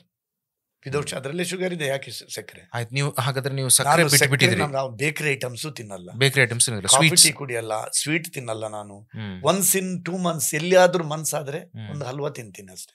ಒಂದು ಹಲ್ವಾ ತಿನ್ಬೇಕಂತಿದ್ರೆ ನಾನು ತುಂಬಾ ಕಮ್ಮಿ. ಯಾಕಂತೇಳಿ ಸ್ವೀಟ್ ಎಲ್ಲ ಸ್ಟಾರ್ಚ್ ಎಲ್ಲ ನಮ್ಗೆ ಇದ್ರಲ್ಲೇ ಸಿಗತ್ತೆ. ಮತ್ತೆ ಎಲ್ಲ ಇರೋದು ನಿಮ್ಮ ಮೈಂಡ್ ಕಂಟ್ರೋಲ್. ನಿಮ್ಗೆ ಬೇಡ ಅಂತ ಹೇಳಿದ್ರೆ ಬೇಡ. ನಾನು ಇವತ್ತಿಗೂ ಫಂಕ್ಷನ್ಗೆ ಹೋದ್ರೆ ಒಂದು ಫಂಕ್ಷನ್ ನಾನು ಊಟ ಮಾಡಲ್ಲ. ನಾನು ಅದೇ ನೆಕ್ಸ್ಟ್ ಪ್ರಶ್ನೆ. ಫಂಕ್ಷನ್ಗಳು ಇರೋದೇ 5 ಗಂಟೆ ಮೇಲೆ ಸರ್. ಒಳ್ಳೊಳ್ಳೆ ಫಂಕ್ಷನ್ಗೆ ಹೋಗ್ತೀರಿ, ಒಳ್ಳೆ ಗ್ರ್ಯಾಂಡ್ ಊಟ ಇರುತ್ತೆ, ಸ್ಪ್ರೆಡ್ಸ್ ಇಟ್ರು ಅಲ್ಲಿ ಚಿಕನ್ ಇರ್ಬೋದು, ಮಟನ್ ಇರ್ಬೋದು, ತಂದೂರಿ ಇರ್ಬೋದು, ನಾನು ತಗೊಳ್ಳಲ್ಲ. ಇವನ್ ಬಾಂಬೆಗೆ ಹೋಗ್ಲಿ ಅಥವಾ ಇಲ್ಲಿ ಹೊರಗಡೆ ಬೇರೆ ಔಟ್ ಆಫ್ ದ ಕಂಟ್ರಿ ಹೋಗ್ಲಿ, ನನಗೆ ಫುಡ್ ಅಡ್ಜಸ್ಟ್ ಮಾಡ್ಲಿಕ್ಕೆ ತುಂಬಾ ಕಷ್ಟ ಆಗುತ್ತೆ. ನಾನು ಅದು ಸ್ಯಾಂಡ್ವಿಚಸ್ ಏನಾದ್ರು ತಿಂತೇನೆ. ಔಟ್ಸೈಡ್ ದ ಕಂಟ್ರಿಗೆ ಹೋಗ್ಲಿಕ್ಕೆ ಏನ್ ಮಾಡ್ಲಿಕ್ಕೆ ಆಗಲ್ಲ. ಒಂದೊತ್ತು ಆದ್ರೆ ಏನಾದ್ರು ತಗೊಳ್ಬೇಕು. ಅದು ಕೂಡ ನಾನು ಈಗ 1 year ಇಂದ ನಾನು ಚಿಕನ್ ಮಟನ್ ಬಿಟ್ಟಿದ್ದೀನಿ. Only fish. ಹೌದು ಸರ್? ಹೌದೌದು ಸರ್. ಈ ಬಾಯಿ ಕಟ್ಟೋದಿದೆಯಲ್ಲ ಸರ್, ಇದು ಸ್ವಲ್ಪ ಕಷ್ಟ ಅಂತ ಹೇಳ್ತಾರೆ. ತುಂಬಾ ಕಷ್ಟ. ಮತ್ತೆ ಅಲ್ಲ ಸರ್, ಆ ಕ್ರೇವಿಂಗ್ ನೀವು ಒಂಜಿ ತಿನ್ಕ ಮಾರ ಎಲ್ಲೆಡ್ದು ಹೊಡ್ಚಿ, ಅದು ಆ ತರ ಮಾಡಿದ್ರೆ ನಿಮ್ಗೆ ಈ ತರ ಮೇಂಟೈನ್ ಮಾಡ್ಲಿಕ್ಕೆ ಆಗಲ್ಲ. ಸೊ ಮೈಂಡ್ ಮೆಂಟಲಿ ಸ್ಟ್ರಾಂಗ್ ಆಗೋದು ಹೇಗೆ ಅಂತ? ಸ್ಟ್ರಾಂಗ್ ಅದು ಯಾವ್ದ್ರಲ್ಲಿ ಬಂದದಂತೇಳಿ ನಮ್ಗೆ ಸ್ಪೋರ್ಟ್ಸ್ ಇಂದ. ಎಲ್ಲ ಸ್ಪೋರ್ಟ್ಸ್ ಮ್ಯಾನ್ಸ್ ಹೀಗೆ ಮಾಡ್ತಾರೆ ಅಂತೇಳಿ ನಾನು ಹೇಳುದಿಲ್ಲ. ನನಗೆ ಬಂದದ್ದು ನನ್ನ ಕ್ರೀಡೆಯಿಂದ, ನನ್ನ ದೈಹಿಕವಾಗಿ ನಾನು ಕರೆಕ್ಟ್ ಇರಬೇಕು, ಹೀಗೆ ತಿಂದರೆ ಹೀಗೆ ಆಗತ್ತೆ ಅಂತ ಅದು ಮುಂಚಿನಲ್ಲಿ ಬಂದದ್ದು. ಅದು ನಾನು ಕಂಟಿನ್ಯೂ ಮಾಡಿ. ಸರ್, ಒಂದು ಫಂಕ್ಷನ್ ಅಲ್ಲಿ ನೀವೆಲ್ಲ ಸ್ನೇಹಿತರು, ನಿಮ್ಮ ಫ್ಯಾಮಿಲಿ ಅವರೆಲ್ಲ ಒಟ್ಟಾಗಿ ರೌಂಡ್ ಟೇಬಲ್ ಅಲ್ಲಿ ಕೂತು ಎಲ್ಲರೂ ಜಾಲಿಯಾಗಿ ಊಟ ಮಾಡ್ತಿರ್ತಾರೆ. ನೀವು ಖಾಲಿ ಒಬ್ಬರೇ ನೀರು ಕುಡಿತಾ ಕೂತಿರ್ತೀರಿ. ಅದಕ್ಕೋಸ್ಕರ ಅಲ್ಲಲ್ಲ, ಯಾರು ಫ್ರೆಂಡ್ಸ್ ನನ್ನೊಟ್ಟಿಗೆ ಬರುದಿಲ್ಲ, ನನ್ನೊಟ್ಟಿಗೆ ಅವರಿಗೆ ಊಟ ಸಿಗಲ್ಲ. ಎಲ್ಲ ಈಗ ನನ್ನೊಟ್ಟಿಗೆ ಫ್ರೆಂಡ್ಸ್ ಅಂತ ಹೇಳುವಾಗ ರೋಹಿತ್ ಕೋಟಿನೊಟ್ಟು ಬೊಣ್ಣೆ ಕಲೆವಣ ಸಿಜ್ಜಿ ಮಾರ ಅಂತ ಹೇಳ್ತಾರೆ. ಯಾಕಂದ್ರೆ ನಾನು ಹೋಗಿ ವಿಶ್ ಮಾಡಿ ಸೀದಾ ಬರುದೇ. ಅವರೆಲ್ಲ ಪ್ರಿಪೇರ್ ಆಗಿ ಹೋಗ್ತಾರೆ. ಅಂದ್ರೆ ಊಟ ಮಾಡ್ಲೇಬೇಕು ಅಬ್ವಿಯಸ್ಲಿ. ಯಾಕಂತ ಹೇಳಿದ್ರೆ ಫಂಕ್ಷನ್ಗೆ ಹೋಗಿ ಊಟ ಮಾಡೋದಿಲ್ಲ, ಎಲ್ರಿಗೂ ಬೇಸರ. ಆದ್ರೂ ಈಗ ಯಾರು ಕೂಡ ಫಂಕ್ಷನ್ ನನ್ನನ್ನು ಕೇಳುದೇ ಇಲ್ಲ, ನೀವು ಊಟ ಮಾಡಿ, ನಾನು ಊಟ ಮಾಡೋದಿಲ್ಲ ಅಂತೇಳಿ ಗೊತ್ತು. ಮತ್ತೆ ಇದು ಒಂದೆರಡು ದಿನದ ಅದ್ರದ್ದೊಂದು ವಿಚಾರ ಹೇಳ್ತೇನೆ. ಹೇಳಿ ಸರ್. ಈಗ ನೀವು ಫಂಕ್ಷನ್ ಅಲ್ಲಿ ಹೋಗಿ ನಿಮ್ಗೆ ನವೆಂಬರ್ ಇಂದ ಸ್ಟಾರ್ಟ್ ಆಗುತ್ತೆ. ಹೌದು. ಮೇ ವರೆಗೆ ಇರುತ್ತೆ. ಹೌದು. ನೀವು ದಿವಸಕ್ಕೆ 1-2 ಫಂಕ್ಷನ್ ಅಟೆಂಡ್ ಮಾಡ್ತೀರಿ. ನೀವು ಕಂಟಿನ್ಯೂಸ್ ಒಂದು 6 months ನೀವು ಬೆಳಿಗ್ಗೆ ಮಧ್ಯಾಹ್ನದ ಊಟ, ಸಾಯಂಕಾಲದ ಊಟ ಹೊರಗೆ ಮಾಡಿದ್ರೆ ನಿಮ್ದು ಬಾಡಿದ್ದು ಒಳಗಿದ್ದು ಕಂಡೀಷನ್ ಹೇಗಿರ್ಬೋದು ಲೆಕ್ಕ ಹಾಕಿ. ಇದು ಯಾವ ಡಾಕ್ಟರ್ಸ್ ಹತ್ರ ಬೇಕಾದ್ರೆ ಆರ್ಗ್ಯುಮೆಂಟ್ ಮಾಡ್ಬೋದು. ಅವನು ವ್ಯಾರಂಟೈರ್ ಆಗ್ತಾನೆ ಕಂಪ್ಲೀಟ್. ಯಾಕಂತ ಹೇಳಿದರೆ ಮನುಷ್ಯನಿಗೊಂದು ಈ ಮಿಷನರಿ ಸಿಸ್ಟಮ್ ಥರನೇ ನಿಮ್ಮದು ಬಾಡಿ ಒಳಗೆ ಟಾಕ್ಸಿನ್ಸ್ ಇದೆಲ್ಲ ಹೋದ ಕೂಡಲೇ ಎಲ್ಲ ಸಿಸ್ಟಮ್ಸ್ ಹಾಳಾಗತ್ತೆ. ಅವನು 40-45 ವರ್ಷಕ್ಕೆ ಎಲ್ಲ ಪ್ರಾಬ್ಲಮ್ ಸ್ಟಾರ್ಟ್ ಆಗತ್ತೆ. ಶುಗರ್, BP, ಒಬೆಸಿಟಿ ಎಲ್ಲ ಬರ್ತದೆ.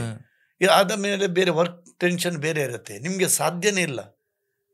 ನನಗೆ ದೇವರ ದಯದಿಂದ ಇಷ್ಟವರೆಗೆ no BP, no sugar, no cholesterol, nothing. ನಾನು ಇವತ್ತು ನಾನ್ ಸ್ಟಾಪ್ 2 hours ಎಕ್ಸಸೈಸ್ ಮಾಡ್ತೀನಿ. ರಿಗರಸ್ ಅಂದರೆ ನನಗೆ ಹೇಗೆ ಬೇಕೋ ಹಾಗೆ ಮಾಡ್ತಾ ಇದ್ದೇನೆ. ನನ್ನ ಟ್ರೈನರ್ ಹೇಳ್ತಾನೆ, ಅಣ್ಣ ನೀವು ಕೆಲವರು ಹೇಳ್ತಾರೆ ಒಂದೊಂದು ಸಿಪ್ ನೀರು ತಗೊಳ್ಬೇಕು ಪ್ರತಿ ವರ್ಕೌಟ್ ಆದ ಕೂಡಲೇ. ನೀವು ಹೇಳಿದ್ರೆ ನಂಬಲಿಕ್ಕಿಲ್ಲ, ಅದೆಲ್ಲ ದೇವ್ರದೇ. ನಾನು ಈಗಲೂ ಕೂಡ 2 hours ಇಷ್ಟು ವರ್ಕೌಟ್ ಮಾಡಿ ನಾಟ್ ಇವನ್ ಸಿಂಗಲ್ ಸಿಪ್ ನೀರು ಕುಡಿಯಲ್ಲ. ಈಗ ಡಾಕ್ಟರ್ಸ್ ಕೇಳಿದರೆ ಹೇಳ್ತಾರೆ ಅದು ತುಂಬ ಬ್ಯಾಡ್, ಅದರಲ್ಲಿ ನಿಮಗೆ ಏನೂ ಆಗ್ಲಿಕ್ಕೆ ಚಾನ್ಸ್. ನನಗೆ ಆಗ್ತಾ ಇಲ್ಲ. ಆ ನೀರಿದ್ದು ನನಗೆ ಇದೇ ಬರಲ್ಲ. Our body is our temple ಅಂತ ಒಂದು ಮಾತಿದೆ. ಅಬ್ಸಲ್ಯೂಟ್ಲಿ. ಸೊ ನೀವು ಹೇಗೆ ಬೇಕಿರು ತಗೊಳ್ಳಿ, our body is our church, our body is our mask. ಏನು ಸರ್ ಅಲ್ಲ ಸರ್, ಇದು 1-2 ದಿನದ ನಿಮ್ಮ ಪ್ರಯತ್ನ ಅಲ್ಲ ಸರ್, ಇದು ವರ್ಷಗಟ್ಲೆ ನೀವು ಇದನ್ನ ಮಾಡ್ತಾ ಬಂದಿರಿ. ಅಂಡ್ ಪ್ರತಿ ದಿನ ಮಾಡಿದೀರಾ ನೀವು. ಸಂಡೇ ಬಿಟ್ಟು. ಸರ್ ಈ ಪ್ಯಾಷನೇಟಾ? ನಾನು ತುಂಬಾ ಪ್ಯಾಷನೇಟ್, ನಂಗೆ ಇದ್ರ ಬಗ್ಗೆ ಪ್ಯಾಷನ್ ಇದೆ ಅಂತ ಹೇಳ್ಬೋದು ಸರ್, ಹೇಳ್ಬೋದು. ಆದ್ರೆ ಈ ಡೆಡಿಕೇಟೆಡ್ ಆಗಿ ಕೆಲಸ ಮಾಡೋದಿದೆ ಅಲ್ಲ, ಅದು ಮುಖ್ಯ. ಈ ಡೆಡಿಕೇಶನ್ ಬೆಳೆಸ್ಕೊಳ್ಳೋದು ಹೇಗೆ, ಮಾನಸಿಕವಾಗಿ ಗಟ್ಟಿ ಆಗೋದು ಹೇಗೆ, ಅದನ್ನ ಹೇಳಿ ಸರ್. ನೀವು ದೈಹಿಕವಾಗಿ ಹರಹರಿದ್ರೆ ಮಾನಸಿಕವಾಗಿಯೂ ಹರಹರಿರ್ತೀರಾ. ಮಾನಸಿಕವಾಗಿ ಗಟ್ಟಿ ಇದ್ರೆ ದೈಹಿಕವಾಗಿ ಹರಹರಿರುತ್ತೆ. ಅದು ಎರಡೂ ಒಂದೇ. ಅದು ಅದರಲ್ಲಿ ಮಾತ್ರ ಬರುವಂಥದ್ದು. ಈಗ ನೀವೇ ಹೇಳಿದ್ರಿ, ಆಗ ಮುಂಚೆ ಕೇಳಿದ್ರಿ, ನಾನೊಂದು 5 ಜನ ಫ್ರೆಂಡ್ಸ್ ಹೋಗಿ ತಿಂತಾ ಇರುವಾಗ ನೀನು ತಿನ್ನಲ್ಲ, ಇಲ್ಲ ನಿಮ್ಗೆ ಬೇಡ ಅಂತ ಹೇಳಿದ್ರೆ ಬೇಡ. ನೀವು ಅದನ್ನು ಫೋರ್ಸ್ ಆಗಿ ಅವನು ಹೇಳಿದ್ದಕ್ಕೆ ನೀವು ತಗೊಳ್ಳಿಕ್ಕೆ ಹೋಗ್ಬೇಡಿ. ಖಂಡಿತವಾಗಿ ಗುಡ್ ಪಾಯಿಂಟ್ ಇದೆ. ನೀವೀಗ ಮನೆಯಲ್ಲಿ ಕೂಡ ಯಾರಾದ್ರಿಗೆ ನೀವು ಮನೆಗೆ ಒಂದು ಊಟಕ್ಕೆ ಹೋಗ್ತೀರಾ, ನಿಮ್ಗೆ ಆ ಸೊತ್ತು ಬೇಡ, ನಾನು ಮುಟ್ಟಲ್ಲ ಅಂತ ಹೇಳಿದ್ರೆ ಮುಟ್ಟಬೇಡಿ. ನಿಮ್ಗೆ ಆ ಮೂಮೆಂಟಿಗೆ ಮಾತ್ರ ಅವರಿಗೆ ಬೇಸರ ಆಗಿದ್ರೆ ಮತ್ತೆ ಅವರು ತಿಳ್ಕೊಳ್ತಾರೆ, ಇಲ್ಲಪ್ಪ ಅವನು ಅದರಲ್ಲಿ ಏನೋ ಕೀನ್ ಇರ್ಬೋದು ಅಂತ ತಗೊಳ್ಳಲ್ಲ ಅಂತೇಳಿ. ಯಾಕೆ ಈಗ ಸ್ವೀಟ್ ಕೊಡುವಾಗ ನಿಮ್ಗೀಗ ನಿಜವಾಗಿ ಬೇಡ, ನೀವು ನನ್ನ ಒತ್ತಾಯಕ್ಕೋಸ್ಕರ ಯಾಕೆ ಸ್ವೀಟ್ ತಿನ್ಬೇಕು? Correct correct correct. ಅಲ್ಲಲ್ಲ, ಇದು ಹೆಚ್ಚಿನ ಸಲ ಆಗೋದು. ಪಾಪ ಅರೆ ಬೇಜಾರಪ್ಪ ಅಂಥದ್ದೆಲ್ಲ ಇದು ಮಾಡಲಿಕ್ಕೆ ಹೋಗಬೇಡಿ. ನಿಮ್ಮ ದೇಹಕ್ಕೆ ಏನು ಬೇಕಾದ ನಿಮ್ಮ ಮೈಂಡಲ್ಲಿ ಇರುವಂಥದ್ದು ಮಾಡುವಂಥದ್ದು. ಅದನ್ನು ನಾನು ಮುಂಚಿಂದಲೂ ಅದನ್ನು ತಗೊಂಡು ಬರ್ತಾ ಇದ್ದೆ. ಹಾಗಾಗಿ ಮೊನ್ನೆ ಯಾರು ಹೇಳಿದ್ರು, ಒಂದು 4 days ಬ್ಯಾಕ್ ನನ್ನ ಫ್ರೆಂಡ್ ಇದು ಫೋನ್ ಬಂದಾಗ ರಿಸೀವ್ ಮಾಡ್ಲಿಕ್ಕಾಗಿಲ್ಲ. ತುಂಬ ಪರಿಚಯ ಇದ್ರು, ಬಾಲು ಅಂತೇಳಿ ಬ್ಯಾಂಗ್ಳೂರವರು. ರೋಹಿತ್ ಇಲ್ಲಿದ್ರೆ ಏನು ಯಾವಾಗಲೂ ಪಿಕ್ ಮಾಡ್ತಿಲ್ಲ ಸರ್, ನಾನು ಸ್ನಾನ ಮಾಡ್ತಾ ಇದ್ದೆ ಬಾಲಣ್ಣ ಅಂದೆ, ಮತ್ತೆ ಮೈ ಒರೆಸ್ತೆ. ರೋಹಿತ್ ನೀವು ಯಾಕೆ ಮೈ ಒರೆಸ್ಬೇಕು, ನೀರು ಹಾಕಿದ ಕೂಡಲೇ ನಿಮ್ಮ ಮೈಯಲ್ಲಿ ನೀರೇ ನಿಲ್ಲಲ್ಲ ಅಂತೇಳಿ. ಅಂದ್ರೆ ಅವ್ರು ನನ್ನ ಸ್ಕಿನ್ ನೋಡಿ ಹೇಳ್ತಾ ಇರೋದು. ನನಗೆ ಅದು ತುಂಬಾ ಖುಷಿ ಆಯ್ತು ಅವ್ರು ಹೇಳಿದ್ ನೋಡಿ. ಬಾಲು ಅವ್ರು ನೀವು ಎಷ್ಟು ಅಬ್ಸರ್ವ್ ಮಾಡಿದಿರಿ ನನ್ನನ್ನು. ಇಲ್ಲ, ನಾನು ನಿಮ್ಮನ್ನು ನೋಡುವಾಗಲೇ ಹೇಳ್ತೇನೆ ನಿಮ್ದು ಸ್ಕಿನ್ ಅಷ್ಟು ಚೆನ್ನಾಗಿದೆ ಅಂತ. ಅವರೊಂದು ಅದಕ್ಕೆ ನಾನು ಹೇಳಿದ್ದಕ್ಕೆ ಅವರೊಂದು ಇದು ಕೊಟ್ಟಿದ್ದ. ನಿಜ ನಿಜ ನಿಜ. ಆ ದೇವರು ಅದನ್ನು ಹಾಗೆ ಉಳಿಸ್ಕೊಳ್ಳಿ ಅಂತೇಳಿ ನಾನು ದೇವ್ರ ಹತ್ರನೂ ಖಂಡಿತ ಆ ಪ್ರಯತ್ನ ಅಂತೂ ನಿಮ್ದಿದ್ದೇ ಇದೆ. ಸಾಕಷ್ಟು ವಿಚಾರಗಳನ್ನ ಮಾತಾಡಿದ್ವಿ ಸರ್. ಮಾತಾಡ್ತಾ ಹೆಚ್ಚು ಕಡಿಮೆ 1 ಗಂಟೆ ಆಗ್ತಾ ಬಂತು. ಇನ್ನು ಕೆಲವು ಕ್ವಿಕ್ ಪ್ರಶ್ನೆಗಳನ್ನ ಕೇಳ್ತೇನೆ, ಶಾರ್ಟ್ ಆಗಿ ನೀವು ಉತ್ತರ ಕೊಡಿ ಸರ್. ಈಗ ನಮ್ಮ ಪತ್ನಿಯಿಂದ ಕಲಿಯಬಹುದಾದಂಥ ಒಂದಿಷ್ಟು ವಿಚಾರಗಳು ಇದ್ದೇ ಇದೆ ಅಂತ ನಾನಂತೂ ಅಂದ್ಕೊಳ್ತೇನೆ ಸರ್. ನಿಮ್ಮ ಪತ್ನಿಯಿಂದ, ನಿಮ್ಮದಲ್ಲದ ಅವರಿಂದ ನೀವು ಕಲಿತಂತಹ ಒಂದು ಗುಣ ನಿಮ್ಮ ಬದುಕಿಗೆ ಒಂದು ದೊಡ್ಡ ಮಟ್ಟದ ಪಾಸಿಟಿವ್ ಪ್ರಭಾವ ಬೀರಿದೆ ಅಂಥದ್ದು ಒಂದು ಗುಣ ಯಾವುದು? ನಾವು ಯಾವಾಗಲೂ ಒಂದು ನೆಗೆಟಿವ್ ಥಿಂಕಲ್ಲಿರುವಾಗ ಅವಳು ನನಗೆ ಬಹಳಷ್ಟು ಇದು ಕೊಡೋದು ಪಾಸಿಟಿವ್ ಅಂತ. ಅಂದ್ರೆ ನಿಮಗೆ ನೆಗೆಟಿವಿಟಿ ಬರುತ್ತೆ ನಿಮಗೆ ಮನಸ್ಸಿಗೆ? ಕೆಲವು ಸಣ್ಣ ಸಣ್ಣ ವಿಚಾರದಲ್ಲಿ ಎಲ್ರಿಗೂ ಬರುತ್ತೆ, ಬಂದೇ ಬರ್ತದೆ, ನ್ಯಾಚುರಲ್.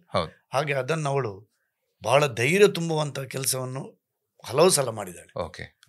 ನಂದು ಸ್ಪೋರ್ಟ್ಸ್ ಫೀಲ್ಡ್ ಇರ್ಬೋದು, ಆಮೇಲೆ ಫಿಲ್ಮ್ ಇರ್ಬೋದು, ಮತ್ತೆ ಇವನ್ ನಂದು ಬಿಸ್ನೆಸ್ ಇರ್ಬೋದು. ಕೆಲವು ಸರಿ ಸ್ವಲ್ಪ ಡೌನ್ ಇರುವಾಗ ನೀವು ಧೃತಿಗೆಡಬಾರ್ದು, ಇದು ಹಾಗೆ ಹೋಗತ್ತೆ, ಈ ಸೀಸನಲ್ಲಿ ಸ್ವಲ್ಪ ಇದಿರತ್ತೆ. ನಾವು ಕೆಲಸ ಸ್ವಲ್ಪ ಪ್ಯಾನಿಕ್ ಆಗ್ತೇವೆ ಕೆಲವು ವಿಚಾರದಲ್ಲಿ. ಖಂಡಿತ. ಅದಕ್ಕೆಲ್ಲ ನನ್ನ ವೈಫ್ ಇದ್ದು ತುಂಬಾ ನನಗೆ ಸಪೋರ್ಟಿವ್ ಇದೆ. ಅದು ಅಂಥದ್ದೆಲ್ಲ ನಾನು ಅವಳ ಹತ್ರ ತುಂಬಾ ಕಲ್ತ್ಕೊಂಡಿದ್ದೇನೆ. ನಿಮ್ಮ ಇಷ್ಟದ ಕ್ರೀಡಾಪಟು ಯಾರು ಮತ್ತೆ ಯಾಕೆ? ನನ್ನ ಇಷ್ಟದ ಕ್ರೀಡಾಪಟು ಮುಂಚೆ ನೋಡುವಾಗ ನನಗೆ ಕಾರ್ಲ್ ಲೂಯಿಸ್ ತುಂಬಾ ಇಷ್ಟ ವ್ಯಕ್ತಿ.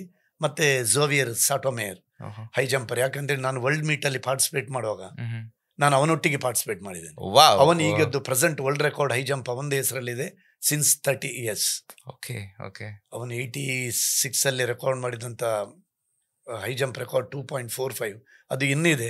ನಾನು ಅವನೊಟ್ಟಿಗೆ ಕಾಂಪಿಟೇಷನ್ ಮಾಡಿದಾನಂತೇಳಿ ನನಗೆ ತುಂಬ ಹೆಮ್ಮೆ ಆಗ್ತಾ ಇದೆ. ಸರ್, ನೀವೊಬ್ಬ ಪ್ರಾಣಿ ಪ್ರೇಮಿಯೂ ಹೌದು. ಖಂಡಿತವಾಗಿ. ಆ ಪ್ರೇಮದ ಬಗ್ಗೆ ಸ್ವಲ್ಪ ಹೇಳಿ ನೋಡುವ.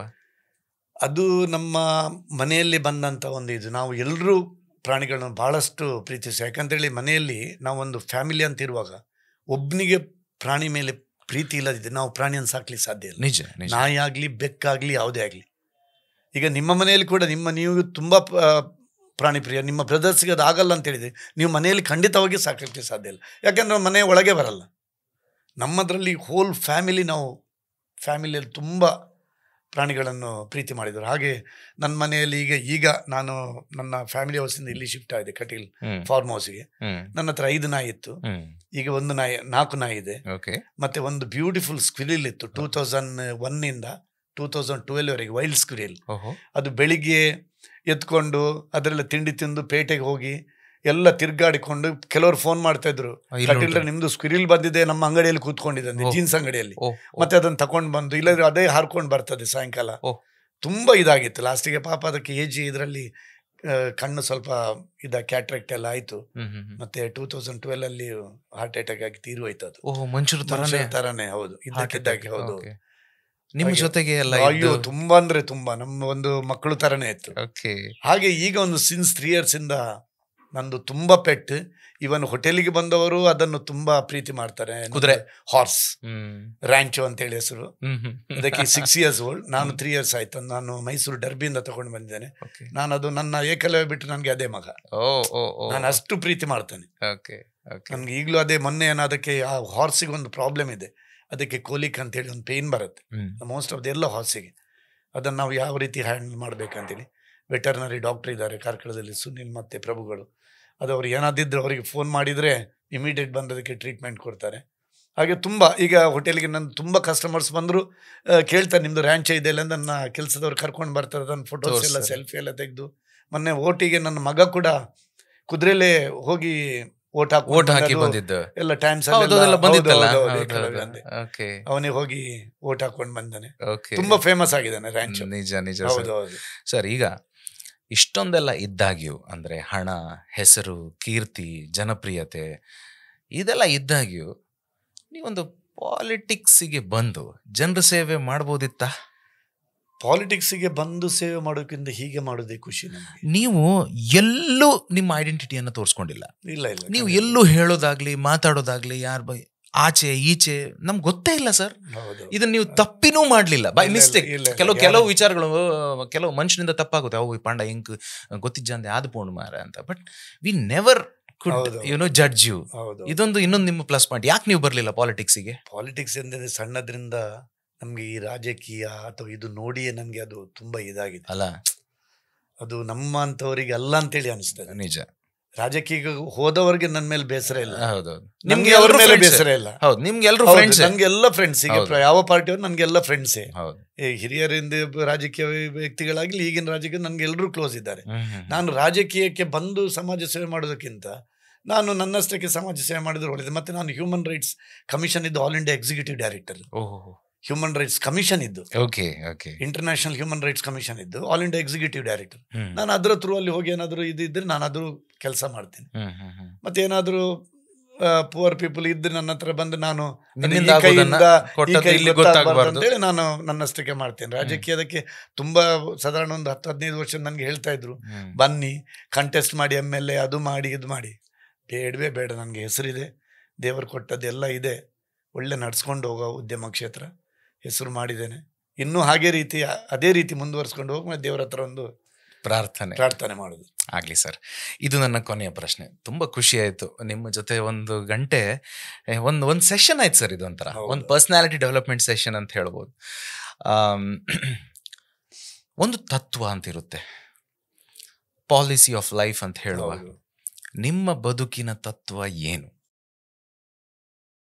ಮನುಷ್ಯನ ಬದುಕಿನ ತತ್ವ ನನ್ನ ಸೈಡಲ್ಲಿ ಏನಂತ ಹೇಳಿದರೆ, ಯಾರು ನೆಗೆಟಿವ್ ಥಿಂಕ್ ಮಾಡಬಾರ್ದು, ಒಂದು ಪಾಸಿಟಿವ್ ಥಿಂಕ್ ಮಾಡ್ಕೊಂಡು ಹೋಗಬೇಕು. ಮತ್ತು ಇಲ್ಲದವರ ವಿಚಾರವನ್ನು ಮಾತಾಡಿಕೊಂಡು ಟೈಮ್ ಪಾಸ್ ಮಾಡ್ಕೊಳ್ಳೋದು, ಒಬ್ಬರನ್ನು ಇದು ಟೀಸ್ ಮಾಡ್ಕೊಂಡಿರುವಂಥದ್ದೆಲ್ಲ ಮಾಡ್ಕೊಂಡು ಹೋಗ್ಬಾರ್ದು. ನನ್ನ ಮನಸ್ಸು ಶುದ್ಧ ಇಟ್ಕೊಂಡು ಪ್ರತಿಯೊಂದು ವಿಚಾರದಲ್ಲಿ ಕೂಡ ಒಂದು ಪಾಸಿಟಿವ್ ಅಲ್ಲಿ ಹೋದ್ರೆ ಖಂಡಿತವಾಗಿ ಅವನು ಸಕ್ಸಸ್ ಆಗ್ಲಿಕ್ಕೆ ಸಾಧ್ಯತೆ ಇದೆ. ಆಶಾವಾದಿ ಆಗುವಂತ. ಹೌದೌದು, ಕರೆಕ್ಟ್.